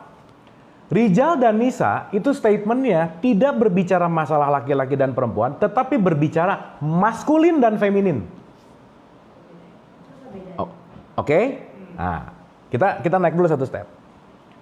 Maskulin dan feminin itu sifat kelaki-lakian, sifat keperempuanan. Artinya kalau kita bicara maskulin dan feminin, nanti di level lebih dalam lagi, keruhanian itu diwakili sifat maskulin, ruhani. Keduniaan itu disifati oleh sifat feminin. Keduniaan. Jadi ini bukan ngomongin benar atau salah, bukan. Makanya ruhani itu maskulin, feminin itu materi. Makanya segala mother, materi jadi disebut mother. Makanya nggak ada bapak kota, yang ada ibu kota. Karena ibu itu simbol dari yang namanya feminin atau yang disebut dengan materialistiknya. Kalau maskulin itu simbol dari ruhani. Makanya ibu-ibu kalau buka Quran bahasa Inggris ngomongin Allah pasti he. Bukan she. Kenapa coba he? Bukan Allah laki-laki, tapi Allah simbol dari ruh. Ruh itu adalah maskulin. Paham sampai sini? Nah, saya komain dikit lagi nih. Ini oke nggak? Oke. Nah, pahamnya tuh gini, paham? Nah, soalnya ini emang pelajaran ke-11 emang masih jauh sih. Tapi karena pop up, jadi ini penting untuk kita tahu. Nah, sekarang saya tanya. Berarti ketika Quran bahasa Inggris ngomongin he, bukan berarti jadi ribut. Oh kalau gitu Allah nggak pro sama perempuan dong. Bukan. Karena segala bentuk he itu pasti bicara tentang keruhanian. Paham? Berarti kalau she bicara tentang materi. Artinya di dalam diri kita ada ruhani, ada materi. Nah, ibu-ibu, yang paling dominan dan utama dalam hidup kita adalah mengejar ruhaninya. Materi ngikutin. Sampai sini oke? Karena kita pada dasarnya makhluk ruhani. Nah, artinya kalau seseorang mencintai materi berlebihan, dia berpegang kepada materi, dia lagi berpegang kepada sesuatu yang feminin. Jadi ketika Nabi Muhammad mengatakan di surga banyak perempuan, bukan ibu-ibu, banyak orang yang berpegang kepada materialistik gitu kira-kira.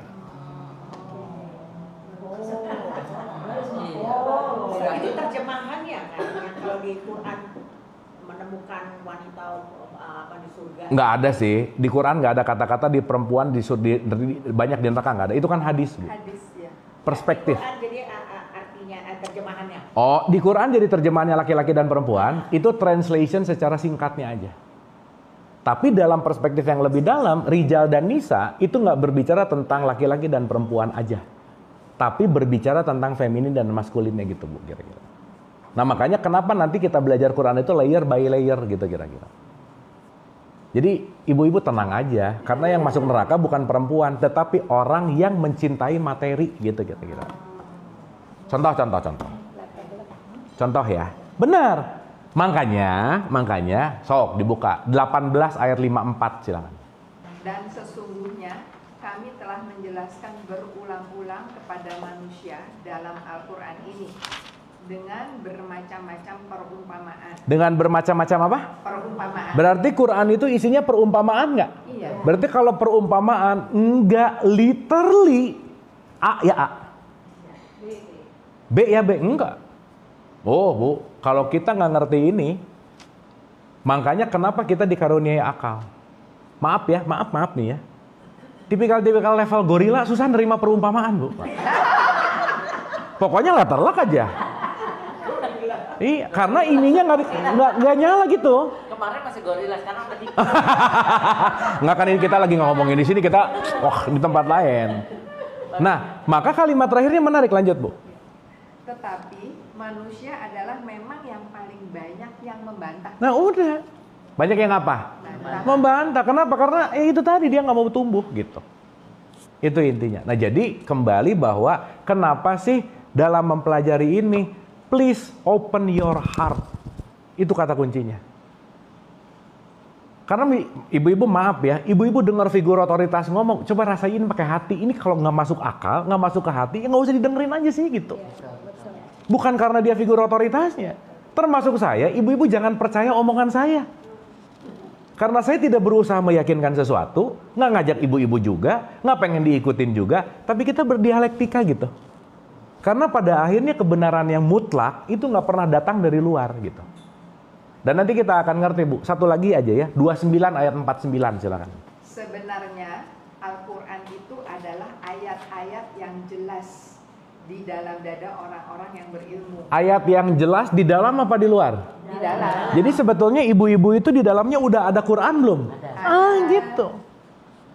Jadi please do trust your nurani, conscience, daripada kata-kata yang ada di luar. Semakin aku mengerti nuraniku, di situ balhuwa ayatum baina fi itu inside, sudur, dalam kesadaranmu. Tapi kalau orang baca gini aja, kita percaya sama hati kita yang kadang-kadang banyak salahnya itu gimana? Karena nanti kayak yang banyak salah bukan di hati, di pikiran. Iya. Ini Nanti selalu mempengaruhi ya. Hati itu nggak pernah salah Bu. Tapi hati sering digoda oleh pikiran. 12:53 silakan. 53. Dan aku 12:53. Dan aku tidak menyatakan diriku bebas dari kesalahan. Dan aku tidak menyatakan diriku bebas dari kesalahan. Berarti kesalahan pasti nggak? Pasti. Jadi ibu-ibu nggak usah takut salah. Karena pasti. Tapi yang penting, jadi gini Bu, Allah itu nggak pernah nyari orang yang nggak pernah bikin salah. Karena nggak mungkin. Tapi Allah hanya mencari ketika dia salah, dia sadar dan dia kembali. Jadi buat ibu, itu yang penting. Jadi Allah nggak nyari siapa yang nggak salah, nggak ada. Jadi ibu-ibu sok sekarang banyak bikin salah aja. Ya. Mengenai yang tadi ayat yang pertama itu ibu Ati tadi ngomong mengenai membantah, itu maksudnya kita kalau baca ayatnya itu orang biasanya suka membantah tanpa really thinking apa gitu. Betul. Dan yang paling bahaya adalah membantah ini Bu. Oh, membantah yang hati. That's it. Begitu ngelihat, tolong dong ini, ya nggak usah nanti. Contoh ya. Kita boleh ngecek nggak level pembantahan di grup ini, boleh ngecek nggak? Nah, kita cek.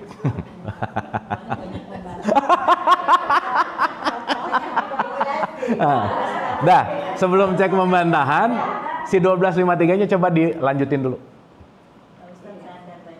Dari awal ya Pak? Boleh. Dan aku tidak menyatakan diriku bebas dari kesalahan karena sesungguhnya nafsu itu selalu mendorong kepada kejahatan. Nah, yang mendorong kepada kejahatan itu namanya nafsu. Keinginan. Tapi yang bebas dari kejahatan itu namanya nurani, kolbu. Maka antara nafsu dan nurani itu begini nih. Ibu-ibu kalau banyak keinginan dan didominasi oleh keinginan, kesadarannya off pasti. Maka kata kuncinya ada dua, ada Allah, ada ego. Kalau ego lagi on, Allahnya off. Kalau egonya off, Allahnya on. Udah gitu aja. Ya. Supaya Allahnya on terus. Gimana supaya apa? Gimana supaya Allahnya? 89 ayat 27 silakan. Nah, udah. Gimana supaya Allahnya on terus? Ya ayat Tuhan nafsul mutmainah. Wahai jiwa yang tenang. Jadi kalau ibu-ibu pengen Allahnya on terus, belajarlah menenangkan jiwa. Gimana menenangkan jiwa? Ya. Itu dengan sholat bukan? Sholat itu partikelnya. Ya, jadi bagaimana Ustaz? Oke. Ya oke. Ini pembahasan ke-20 sih nanti, tapi nggak apa-apa. Ini seru ya. Pertemuan pertama tapi nanyanya udah ke sana. Terbukti ibu-ibu pengalaman pengajian. Nah, terbukti. Kalau Ustaz di sana 5 kali di sini sebut sekali. Nah. Oke. Sip ya.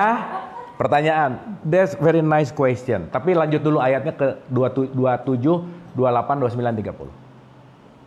Kembalilah kepada Tuhanmu dengan hati yang ridha dan diridainya. Oke. Maka masuklah ke dalam golongan hamba-hamba. Oke. Nah, sekarang pertanyaannya, ulang ya. Kalau ego on, Allah off. Off. Dia nggak tampil. Jadi ini flip flop, Bu. Sama kayak kalau dalam perspektifnya psikologi Maslow, kalau cinta hadir, ego mati. Dia nggak bisa hadir bersamaan. Udah pasti. Maka Allah itu simbolnya cinta welas asih. Ya. Oke. Berarti urusan ini adanya tidak pada fisikal tapi pada jiwa. Oke? Nah, ini pembahasan jiwa bisa 6 pertemuan sebenarnya.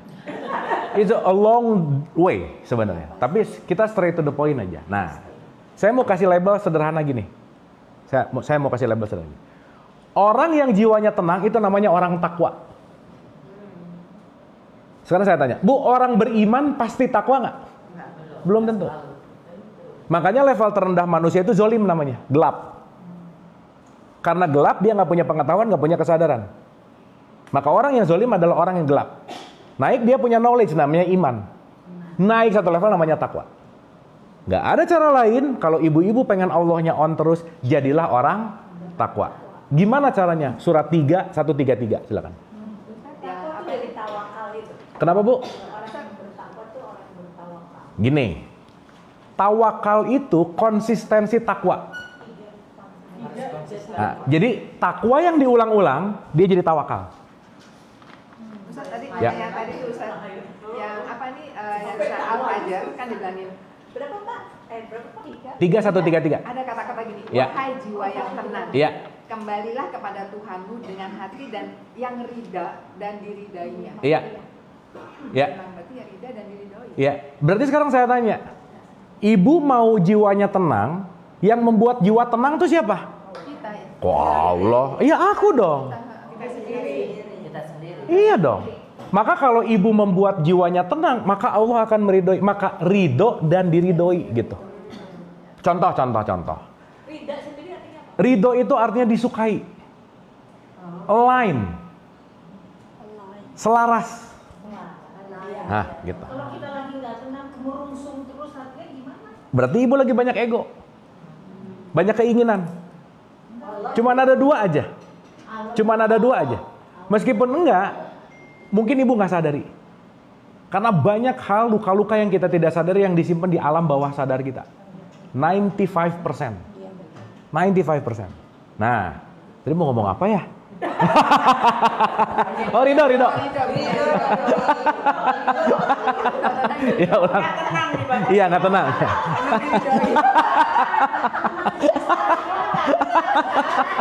Ya, soalnya kalau belok dikit tuh aliran suka kehambat gitu ya. Aliran suka kehambat. Ya kan di Bangkamil. Ya. Ini nggak ada urusan sama itu, Ibu ya. Untung udah beres ya. Nah, kita ngomong ridho sebelum tanggal 27 berantem doh. Anyway, once kita berbicara maaf ya, contoh. Ibu-ibu hidup ada ujian nggak? Ada. Yang ngasih ujian siapa? Allah. Nah, mulai lagi nih. Kita sendiri. Iya dong. Karena yang memilih adalah diriku. Loh, ibu yang makan cabai kok nyalahin Allah ketika mencret sih gitu? Betul nggak? Berarti segala sesuatu bentuk apapun 4, 2, 30. Coba belok dulu dikit.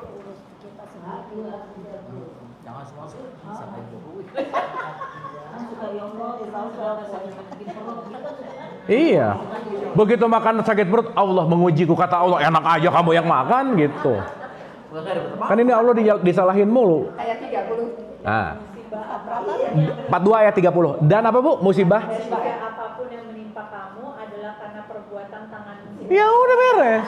Dan Allah memaafkan banyak dari kesalahan-kesalahan. Coba. Baik banget ya. Sekarang saya tanya, maaf ya.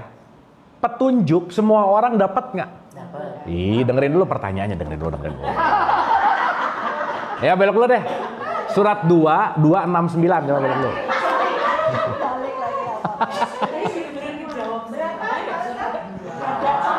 Jawabannya itu nggak pernah jawab aja. Dua berapa Pak? Tatar, Ibu tadi bilang apa, Bu? Kejawab Kejawab semua maksudnya. Ya, coba belok dulu dikit ya. 1689 coba, Bu. Dan ingatlah pada hari ketika kami memberikan pada setiap umat seseorang saksi atas mereka dari mereka sendiri. Dan kami dapatkan engkau Muhammad menjadi saksi atas mereka. Itu 89? Para sembilan. Iya, 89 Ustaz itu kata-katanya. Ya, lanjut. An-Nahl. Dan kami turunkan kitab Al-Quran kepadamu untuk menjelaskan segala sesuatu. Untuk menjelaskan apa, Bu? Segala sesuatu. That's it, selesai. Sebagai petunjuk serta rahmat dan kabar gembira bagi orang yang berserah diri. Oke. Jadi kalau tadi Ibu bilang kok kejawab semua, ya udah karena dia akan menjawab segala sesuatu, selesai. Gitu loh, Bu. Oke ya. Belok lagi ke 2269. Pak, bagaimana dengan orang-orang yang sakit jiwa gitu? Mereka mengalami hal tersebut karena stres yang Pilihan, Bu. enggak, dia menjadi begitu kan bukan karena memang dia mau begitu. Ada yang mungkin Iya. begitu, tapi 5% genetik, 95% pilihan. Gimana dong? Ya. Maksudnya pilihan, Ya, dia memilih untuk itu gitu. Dia sadar dia akan menjadi punya kesadaran ya bahwa Gini, Bu, nanti kita akan ngerti, Ibu jangan berpikir sakit jiwa tuh orang yang di jalan telanjang tuh bukan gitu. Bukan gitu. pilihannya menjadi gitu. Nah, nanti kita akan ngerti ada orang sakit jiwa, ada orang sakit mental, ada orang macam-macam. Tapi dalam perspektif Quran, kalau ngomongin jiwa, maaf ya, semua orang yang lahir di bumi itu sakit jiwa dengan kadarnya masing-masing. Iya. Selesai. kita juga sakit jiwa. Oh, jelas lah. Nanti kita buktikan. karena ada pula waktu saya zaman sekolah iya. itu yang masih muda aja Iya. SMP Iya. umuran itu kok sudah Iya. mengalami hal Iya, tersebut iya. gitu. Iya. Nanti kita bahas itu lebih detail, Bu. Cuman sadarilah bahwa siapapun manusia pasti punya luka batinnya, pasti, Bu. Jadi kita semua tuh sakit jiwa sebenarnya. Makanya bumi itu rumah sakit jiwa besar. Iya. Jadi ibu-ibu kalau ketemu orang nyebelin, ya, ibu mulai ngerti aja. Oh, sesama pasien rawat inap, udah rawat jalan. Dia sakit jiwa, aku cuman kadarnya beda gitu. Jadi kita gampang. Kebanyakan gua sedikit. Nah, gitulah kira-kira. Silakan 2269. 269. Dia memberikan hikmah kepada siapa yang dia kehendaki. Tahan. Dia memberikan hikmah kepada siapa yang dia. Berarti semua orang dapat nggak? Ih, ulangi dulu. Ulangi dulu. Nah, dia mendapat yu'til hikmah mayasya, di situ kalimatnya. Dia memberikan hikmah kepada siapa yang dia kehendaki. Deal dulu sampai sini? Berarti kalau dia memberikan, Allah memberikan kepada yang Allah kehendaki, semua dapat nggak? Enggak dong. Karena yang Allah kehendaki. Mantap. Sekarang saya mau nanya. Hikmah hidayah sementara 11-12 sama aja dulu ya. Meskipun nanti deep beda levelnya. Sekarang saya tanya, anggap aja hikmah tuh kesadaran dan pemahaman dan petunjuk. Berarti semua orang baca Quran dapat petunjuk nggak? Enggak, belum tentu. Belum tentu.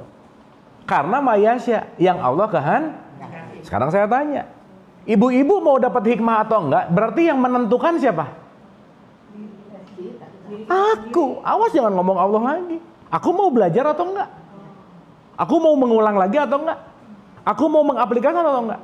Nah sekarang ketika orang hidupnya gitu-gitu aja ngomong belum dapat hidayah. Terus ditanya, nyari nggak? Nggak. Nunggu hidayah datang. Nggak akan bisa. Kenapa? Karena segala sesuatu yang terjadi pada dirimu tergantung perbuatan tanganmu. Sip ya? Nah, kita yang tanggung jawab. Allah ngasih. Jadi Allah hanya memberikan sama orang yang mau. Kalau nggak mau nggak bisa. Even pamannya Nabi Muhammad nggak dapat. Jadi Bu, maaf ya.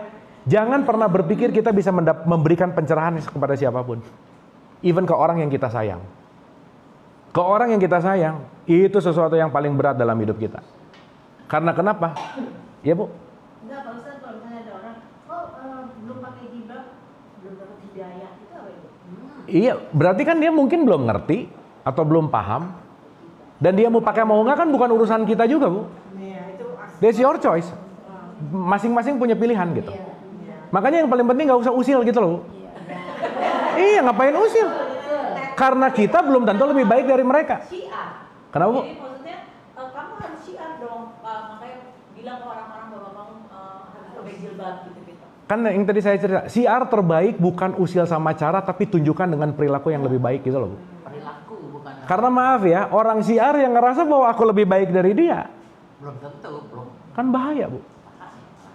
Apalagi udah ngomong paling benar, paling salah. Kan tahu loh. Harus ini, harus itu. Harus ini, harus itu. Yang maaf ya, itu tuh kadang-kadang kita mau syiar dengan kata-kata yang sangat-sangat religius banget, sekedar mengingatkan. Ngeselin banget itu ya. Ngingetin atau maksa sih gitu. Misalnya. Karena pada akhirnya kita bersiar it's fine, tapi yang penting adalah niat kita. Karena ketika kita niat syiar untuk merubah dia, berarti aku lagi ngerasa lebih baik dari dia. Oh jadi enggak kita, ya artinya kita sombong apa gimana kalau kita melihat dia? Ya jelas tuh, Bu. Jelas lah. Merasa lebih ya. Merasa lebih. Iya. Makanya kita nggak punya tugas untuk merubah siapapun. Even 22:17 silakan. Ya, 22:17. Ya emang mula-mula ya kelihatan banget yang pakai jilbab tuh sangat self-righteous. Betul. Sampai dia beri semua orang di sekelilingnya. Ya. Dia merasa 22:17. I am more righteous. Bu, nanti kita bahas apa bedanya jilbab, kerudung, khimar, hijab. Ini beda 4-4. Apa sih jilbab itu apa sih, nanti kita bahas. Sesungguhnya orang-orang yang beriman, Mau kamu beriman, terus orang Yahudi, mau kamu Yahudi, mau kamu Sabiin, orang Nasrani, mau kamu Nasrani, mau Majusi, sampai musyrik sekalipun. Allah pasti memberi keputusan di antara mereka pada hari kiamat. Sorry itu saya kata Allah, urusan penilaian urusan saya. Kamu nggak berhak menilai. Lah itu ayatnya begitu. Jadi saksi atas segala sesuatu. Sip, kamu cuma bersaksi aja, nyaksiin aja, nggak usah menilai. Jadi kalau kita ngelihat dia kayaknya nggak bener deh, hati-hati. Tapi kalau kita lihat orang lain yang beragama lain dari kita, tapi kehidupannya kayak bener gitu. Iya. Maksudnya kita lihat kayak baik, kayak si Mother Teresa gitu. Iya. Masa dia masuk neraka sih? Lah itu tadi Allah kan nggak ngomongin identitas. Mother Teresa KTP-nya non Islam, tetapi jiwanya bisa Islam. Sangat Islam. Islami banget. Jadi kita nggak bisa. Lah itu tadi ayatnya. Jangan nilai. Mau kamu Yahudi, Nasrani apa? That's not your business. Titik. Kita tahu gitu. Iya. Baru lihat gitu. Itu apa setuju banget. Iya. Coba buka lagi Bu, 2 ayat 62. 2 ayat 62. Boleh kita judge ya Pak? Nggak bisa. Emang siapa kita? Siapa lu? Jadi Bu, kalau ada yang sekedar mengingatkan siapa lu gitu Bu. Sesungguhnya. Boleh mau barengan suara 1, suara 2, suara 3 silakan. Jadi core ya. Sesungguhnya orang-orang yang beriman, Orang yang beriman, orang-orang Yahudi, mau Yahudi, orang-orang Nasrani, mau Nasrani, dan orang-orang Sabiin, mau Sabiin sekalipun, siapa saja di antara mereka yang beriman kepada Allah dan hari akhir dan melakukan kebajikan, terus mereka mendapat pahala dari Tuhannya. Tidak ada rasa takut pada mereka dan mereka tidak bersedih hati. Iya, siapa kita nentuin neraka orang? Sabiin itu apa sih Pak? Sabiin itu kalau sekarang itu mungkin agnostik misalnya Bu. Ateis gitu misalnya. Karena mereka mendapat pahala dari Tuhannya. Tuhannya kan sama sebetulnya. Sama, cuman beda nama aja. Caranya beda. Cuman beda jalurnya. Nah, kesimpulan sederhana Bu ya. Kalau hidup ini adalah sekolah, saya sering menyebut bahwa hidup ini adalah the school of life. Oke? Maka di sini adalah kita setiap jam adalah jam pelajaran, setiap tempat adalah tempat belajar, dan siapapun yang datang ke kita pasti mau memberikan pelajaran. That's it. Artinya apa? Kalau kita datang ke sini berarti semua manusia itu murid, betul nggak? Guru itu hanya Tuhan, hanya Allah. Setuju? Jadi kalau kita sesama murid dan Tuhan itu adalah gurunya, satu poin yang paling penting Bu, sesama murid dilarang mengisi rapot temannya. Udah gitu aja. Selesai. Dia murid, saya murid. Kok nggak ngisi rapat temannya gitu? Ya, terakhir, gimana cara jiwa tenang, gimana cara on terus supaya kita benar-benar diridhoi dan supaya kita benar-benar Allahnya on terus. 3-1-3-3, balik lagi. Sama sekalian kita ngecek kesakitan jiwa kita. 3-1-3-3. Ali Imran 1-3-3. Kayak tahan. Dan disuruh apa, Bu? Saya mau nanya. Kalau ada satu statement disuruh bersegera, penting banget nggak? Penting. Super duper penting. Urgent. Ya, bahkan ini yang urgent banget dari apapun sebenarnya. Lanjut. Dan bersegeralah kamu mencari ampunan dari Tuhanmu dan mendapatkan surga yang luasnya seluas langit dan bumi yang disediakan bagi orang-orang yang bertakwa. Yang disediakan bagi orang apa? Jadi surga disediakan untuk orang yang mana? Bertakwa. Maaf ya, nggak ada kalimat Quran surga disediakan untuk orang yang rajin tahajud. Nggak ada. Surga disediakan untuk orang yang rajin puasa, rajin umroh, nggak ada. Kenapa? Mau tahajud, puasa, umroh, haji, semua sholat dan seterusnya, jembatan menuju takwa. Jadi orang sholat nggak takwa, nggak nyampe. Orang puasa nggak takwa, nggak nyampe. Makanya surga statementnya bukan untuk orang yang rajin sholat, tetapi orang yang takwa. Menuju takwa, jalannya sholat. Menuju takwa, jalannya puasa. Setuju? Clear? Jadi ya, kenapa, Bu? Oh, belum, tenang, 5 menit lagi, santai. Tenang, Bu, tenang. Kita part by part dulu nih. Nah, jadi sekarang saya mau nanya, berarti semua ritual jembatan bukan? Jembatan. Titik sampainya apa? Mantap. Jadi bertakwa itu harus bagaimana? Nanti sebentar lagi, tenang. Kan ini bentar, sama pertanyaannya. Nah, gitu. Kalau di 2137 tuh manusia memang tergesa-gesa gitu. Tenang. Tenang. Tapi yang pengen saya tekankan adalah berarti kalau saya punya jembatan penting untuk nyampe ke titik sampai, betul nggak? Jangan muter-muter di jembatan tapi nggak nyampe. Sip? Jadi yang penting sholatnya atau takwanya? Dua-duanya. Karena yang satu jembatan, yang satu titik sampai. Jadi yang penting puasanya atau takwanya? Dua-duanya. Kurbannya atau takwanya? Dua-duanya. Karena nggak bisa lepas satu sama lain, yang satu jembatan, yang satu titik sampai. Enggak dong. Whole package. Siap? Ayat berikutnya. Lanjut. Kejiwaan. Nih kita cek kesehatan jiwa kita. Yaitu orang yang berinfak baik di waktu lapang maupun sempit. Nomor 1, orang yang takwa adalah orang yang bersedekah baik lapang maupun sempit. Selesai. Jadi mau rajin sholat, mau puasa rajin apa, pelit, nggak main aja udah. No way. Jadi kalau kita rajin ibadah dengan konteks ritual tapi sedekah lapang sempitnya nggak kerjain, nggak lepas, nggak pandai melepaskan kemelekatan, kamu nggak takwa gitu kira-kira. Dan salah satu yang membuat Allahnya off adalah ketika kamu pelit, ketika kamu menggenggam, ketika kamu melekat. Maka kemelekatan adalah musuh paling utama dalam ketauhidan gitu kira-kira. Ya, contoh. Berarti kalau urusan takwa urusan kejiwa nggak? Iya dong. Berarti kalau orang pelit yang sakit apanya? Nah udah, nggak usah jauh-jauh. Tapi bukan pelit, cuma dia pas-pasan nggak bisa, itu masa bilang pelit? Kan bukan hanya uang, Bu. Kalau saya nggak punya uang, saya bisa ngasih tenaga. Saya nggak punya tenaga, saya bisa ngasih waktu. Maka apapun yang bisa kamu lakukan, intinya adalah kamu letting go. Intinya kamu membantu dan intinya kamu bermanfaat. Memberi. Karena sesuai dengan kapasitasnya. Nah, orang yang melakukan sesuai dengan kapasitas, bahasa Arabnya soleh.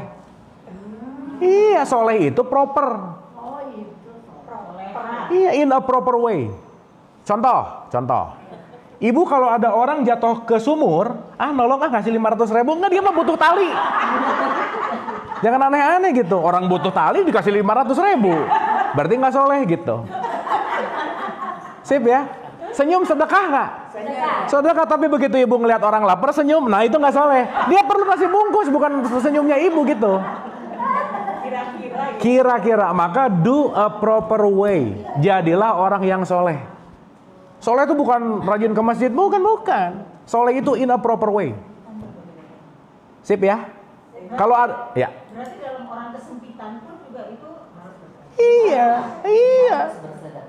Maka maaf ya, orang sempit yang tidak menolong orang lain, dia akan sempit terus. Karena nggak ada cara lain untuk lepas dari kesempitan hidup adalah menolong orang lain. Nggak ada lagi. Misalnya ada orang yang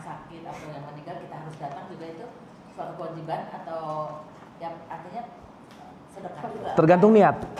Tergantung niat. Iya. Karena begitu datangnya gara-gara nggak enak, gara-gara takut dosa, berarti nggak ikhlas gitu. Iya. Iya. Berarti kurang ikhlas gitu. Makanya wajib tuh ada dua, Bu. Ada wajib harus, ada wajib perlu. Itu beda. Kalau harus tuh jadi harus kepaksa gitu. Tapi kalau perlu ibu sadar pasti. Tapi kan akhirnya kita datang juga, berarti Ya nggak apa-apa juga. Ya terserah juga.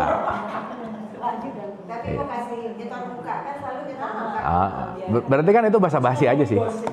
Tapi ya nggak apa-apa. Oke, sampai sini? Clear ya? Jadi nomor 1 orang takwa apa, Bu? Simpel aja kita mudahin ya. Orang yang nggak pelit, udah gitu aja. Berarti orang pelit jiwanya bermasalah nggak? Iya, ada orang ngomong, ih dasar orang gila nggak pakai baju di luar. Padahal yang ngomongnya pelit banget, dua-duanya orang gila dong. Sakit jiwa gitu. Contoh ya, contoh. Misal di saku kantong ibu-ibu ada uang 20.000 sama 100.000, yang disedekahin yang mana? 20 biasanya. Dia jawab, jawaban rata-rata 20.000. Padahal tadi pilihannya 20.000 dan 100.000. Benar? Saya nanya tadi misal atau beneran? Beneran. Tadi kan ngomong misal. Bener nggak? Kalau misal beneran apa bohongan? Nah berarti ibu-ibu bohongan aja pelit, apalagi benerannya gitulah kira-kira. Nah udah ketahuan kan, level jiwanya udah ketahuan.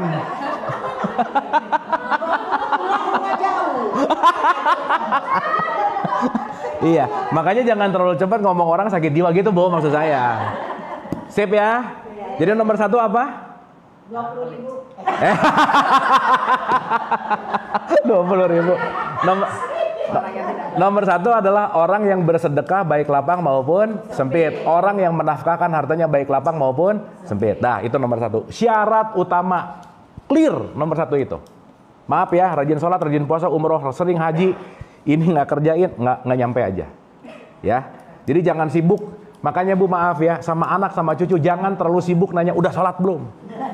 Tapi sekali-kali tanya, nak hari ini udah berbuat baik apa? Itu penting loh. Karena sholat target akhirnya berbuat kebaikan. Sholat target akhirnya adalah sedekah lapang dan sempit. Itu kata kuncinya. Sip ya. Yang kedua Bu, lanjut. Kan tadi 134-nya belum? Itu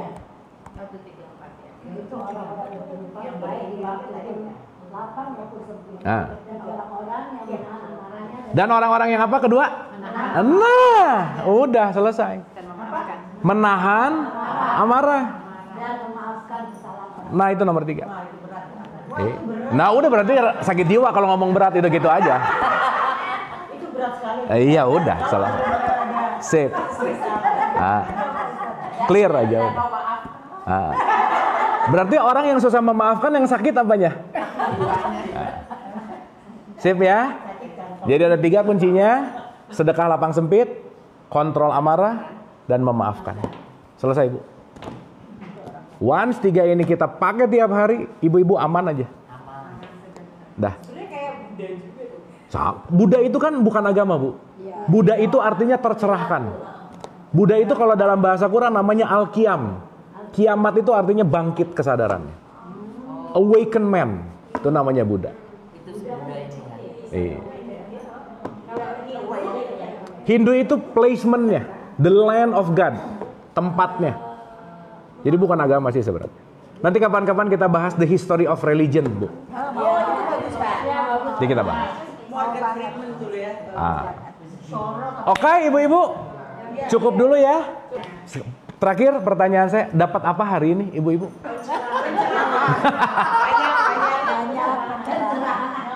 Terbukalah hati kita, pikiran kita, jiwa raga kita. Terus terang jadi saya ingin lebih tahu mengenai I'm not too religious gitu kan. Iya. Ingin lebih baca. Iya. Sip. Karena once kita ngerti ini adalah jalan manusia, Bu. Once kita ngerti ini adalah jalan hakikat menuju ke keterbukaannya nurani, kita akan mencintai Quran.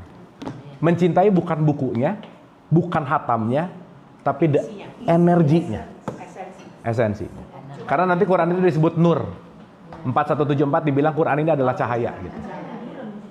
Kok orang asing orang asing yang mempelajari Islam dan dia menjadi mu'alaf yang taat sekali, itu dapat esensinya, Pak. Kenapa coba Bu? Karena kita diwariskan, udah ngerasa dari lahir udah Islam. Kalau orang asing, dia belajar untuk masuk kepada Islam. Menekuni dia. Tapi dia bisa dapat Iya. semuanya dan ini. Iya. Kalau kita nggak dapat ya, Kita tuh kayak ngebantah aja. Iya, nah kan tadi ada ayatnya. Iya, Nah, makanya kayak baru tapi jangan kita Bu, saya nggak mau ikutan, ibu-ibu aja. Dari ustadz-ustadz yang di Indonesia Pak, Bapak perkirakan berapa banyak yang bisa kayak Bapak gitu, apa namanya, yang bisa mendapatkan energinya secara positif ya. Kemarin-kemarin kan kita dengarnya yang gitulah, yang Ya, gini Bu, saya rasa daripada kita melihat presentasi dan menilai, mending kita memperkuat kritikal dan esensialnya gitu. Karena hukum yin yang itu nggak bisa hilang, nggak bisa hilang. nggak bisa hilang. Positivity sama negativity itu nggak mungkin pernah bisa hilang. Karena kita nggak mungkin sehat kalau nggak ada sakit Bu. Karena kita nggak mungkin damai kalau nggak ada perang. Maka kata kuncinya adalah bukan kita berapa ini, oke lah ya. Kata kunci intinya adalah waspada terhadap siapa yang kita dengar, apa yang kita dengar. Itu aja Bu. Apakah, tapi pengen tahu aja, apakah karena ada pengaruh dari ajaran dari, bukan dari Saudi tapi dari Yemen, dari Ya, sekarang kalau ranking Islaminya aja nggak 10 besar, berarti kan yang pendidikan Islamnya what's wrong, gitu aja sih. Iya. Bapak Dan ambil S3-nya ngambil apa? filsafat, Oh, belajar sama Rocky Gerung. bukan filsafat terapan. Rocky Gerung harus belajar. Makanya pengkajiannya juga banyak filsafat. Iya. It's going Karena nanti Ghazali, beyond all. aduh panjang Bu. Nanti aja next episode ya. Nah, yuk kita doa terakhir. Baik, ibu-ibu, hatur nuhun. Kita tepuk tangan dulu dong, seru hari ini.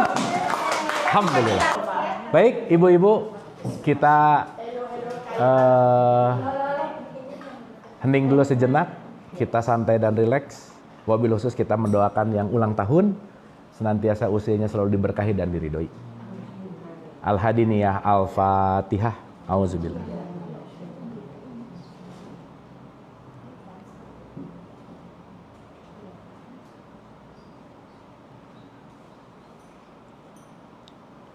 Allahumma rabbik firli wali walidaya warhamhuma kama rabbayani shogiro.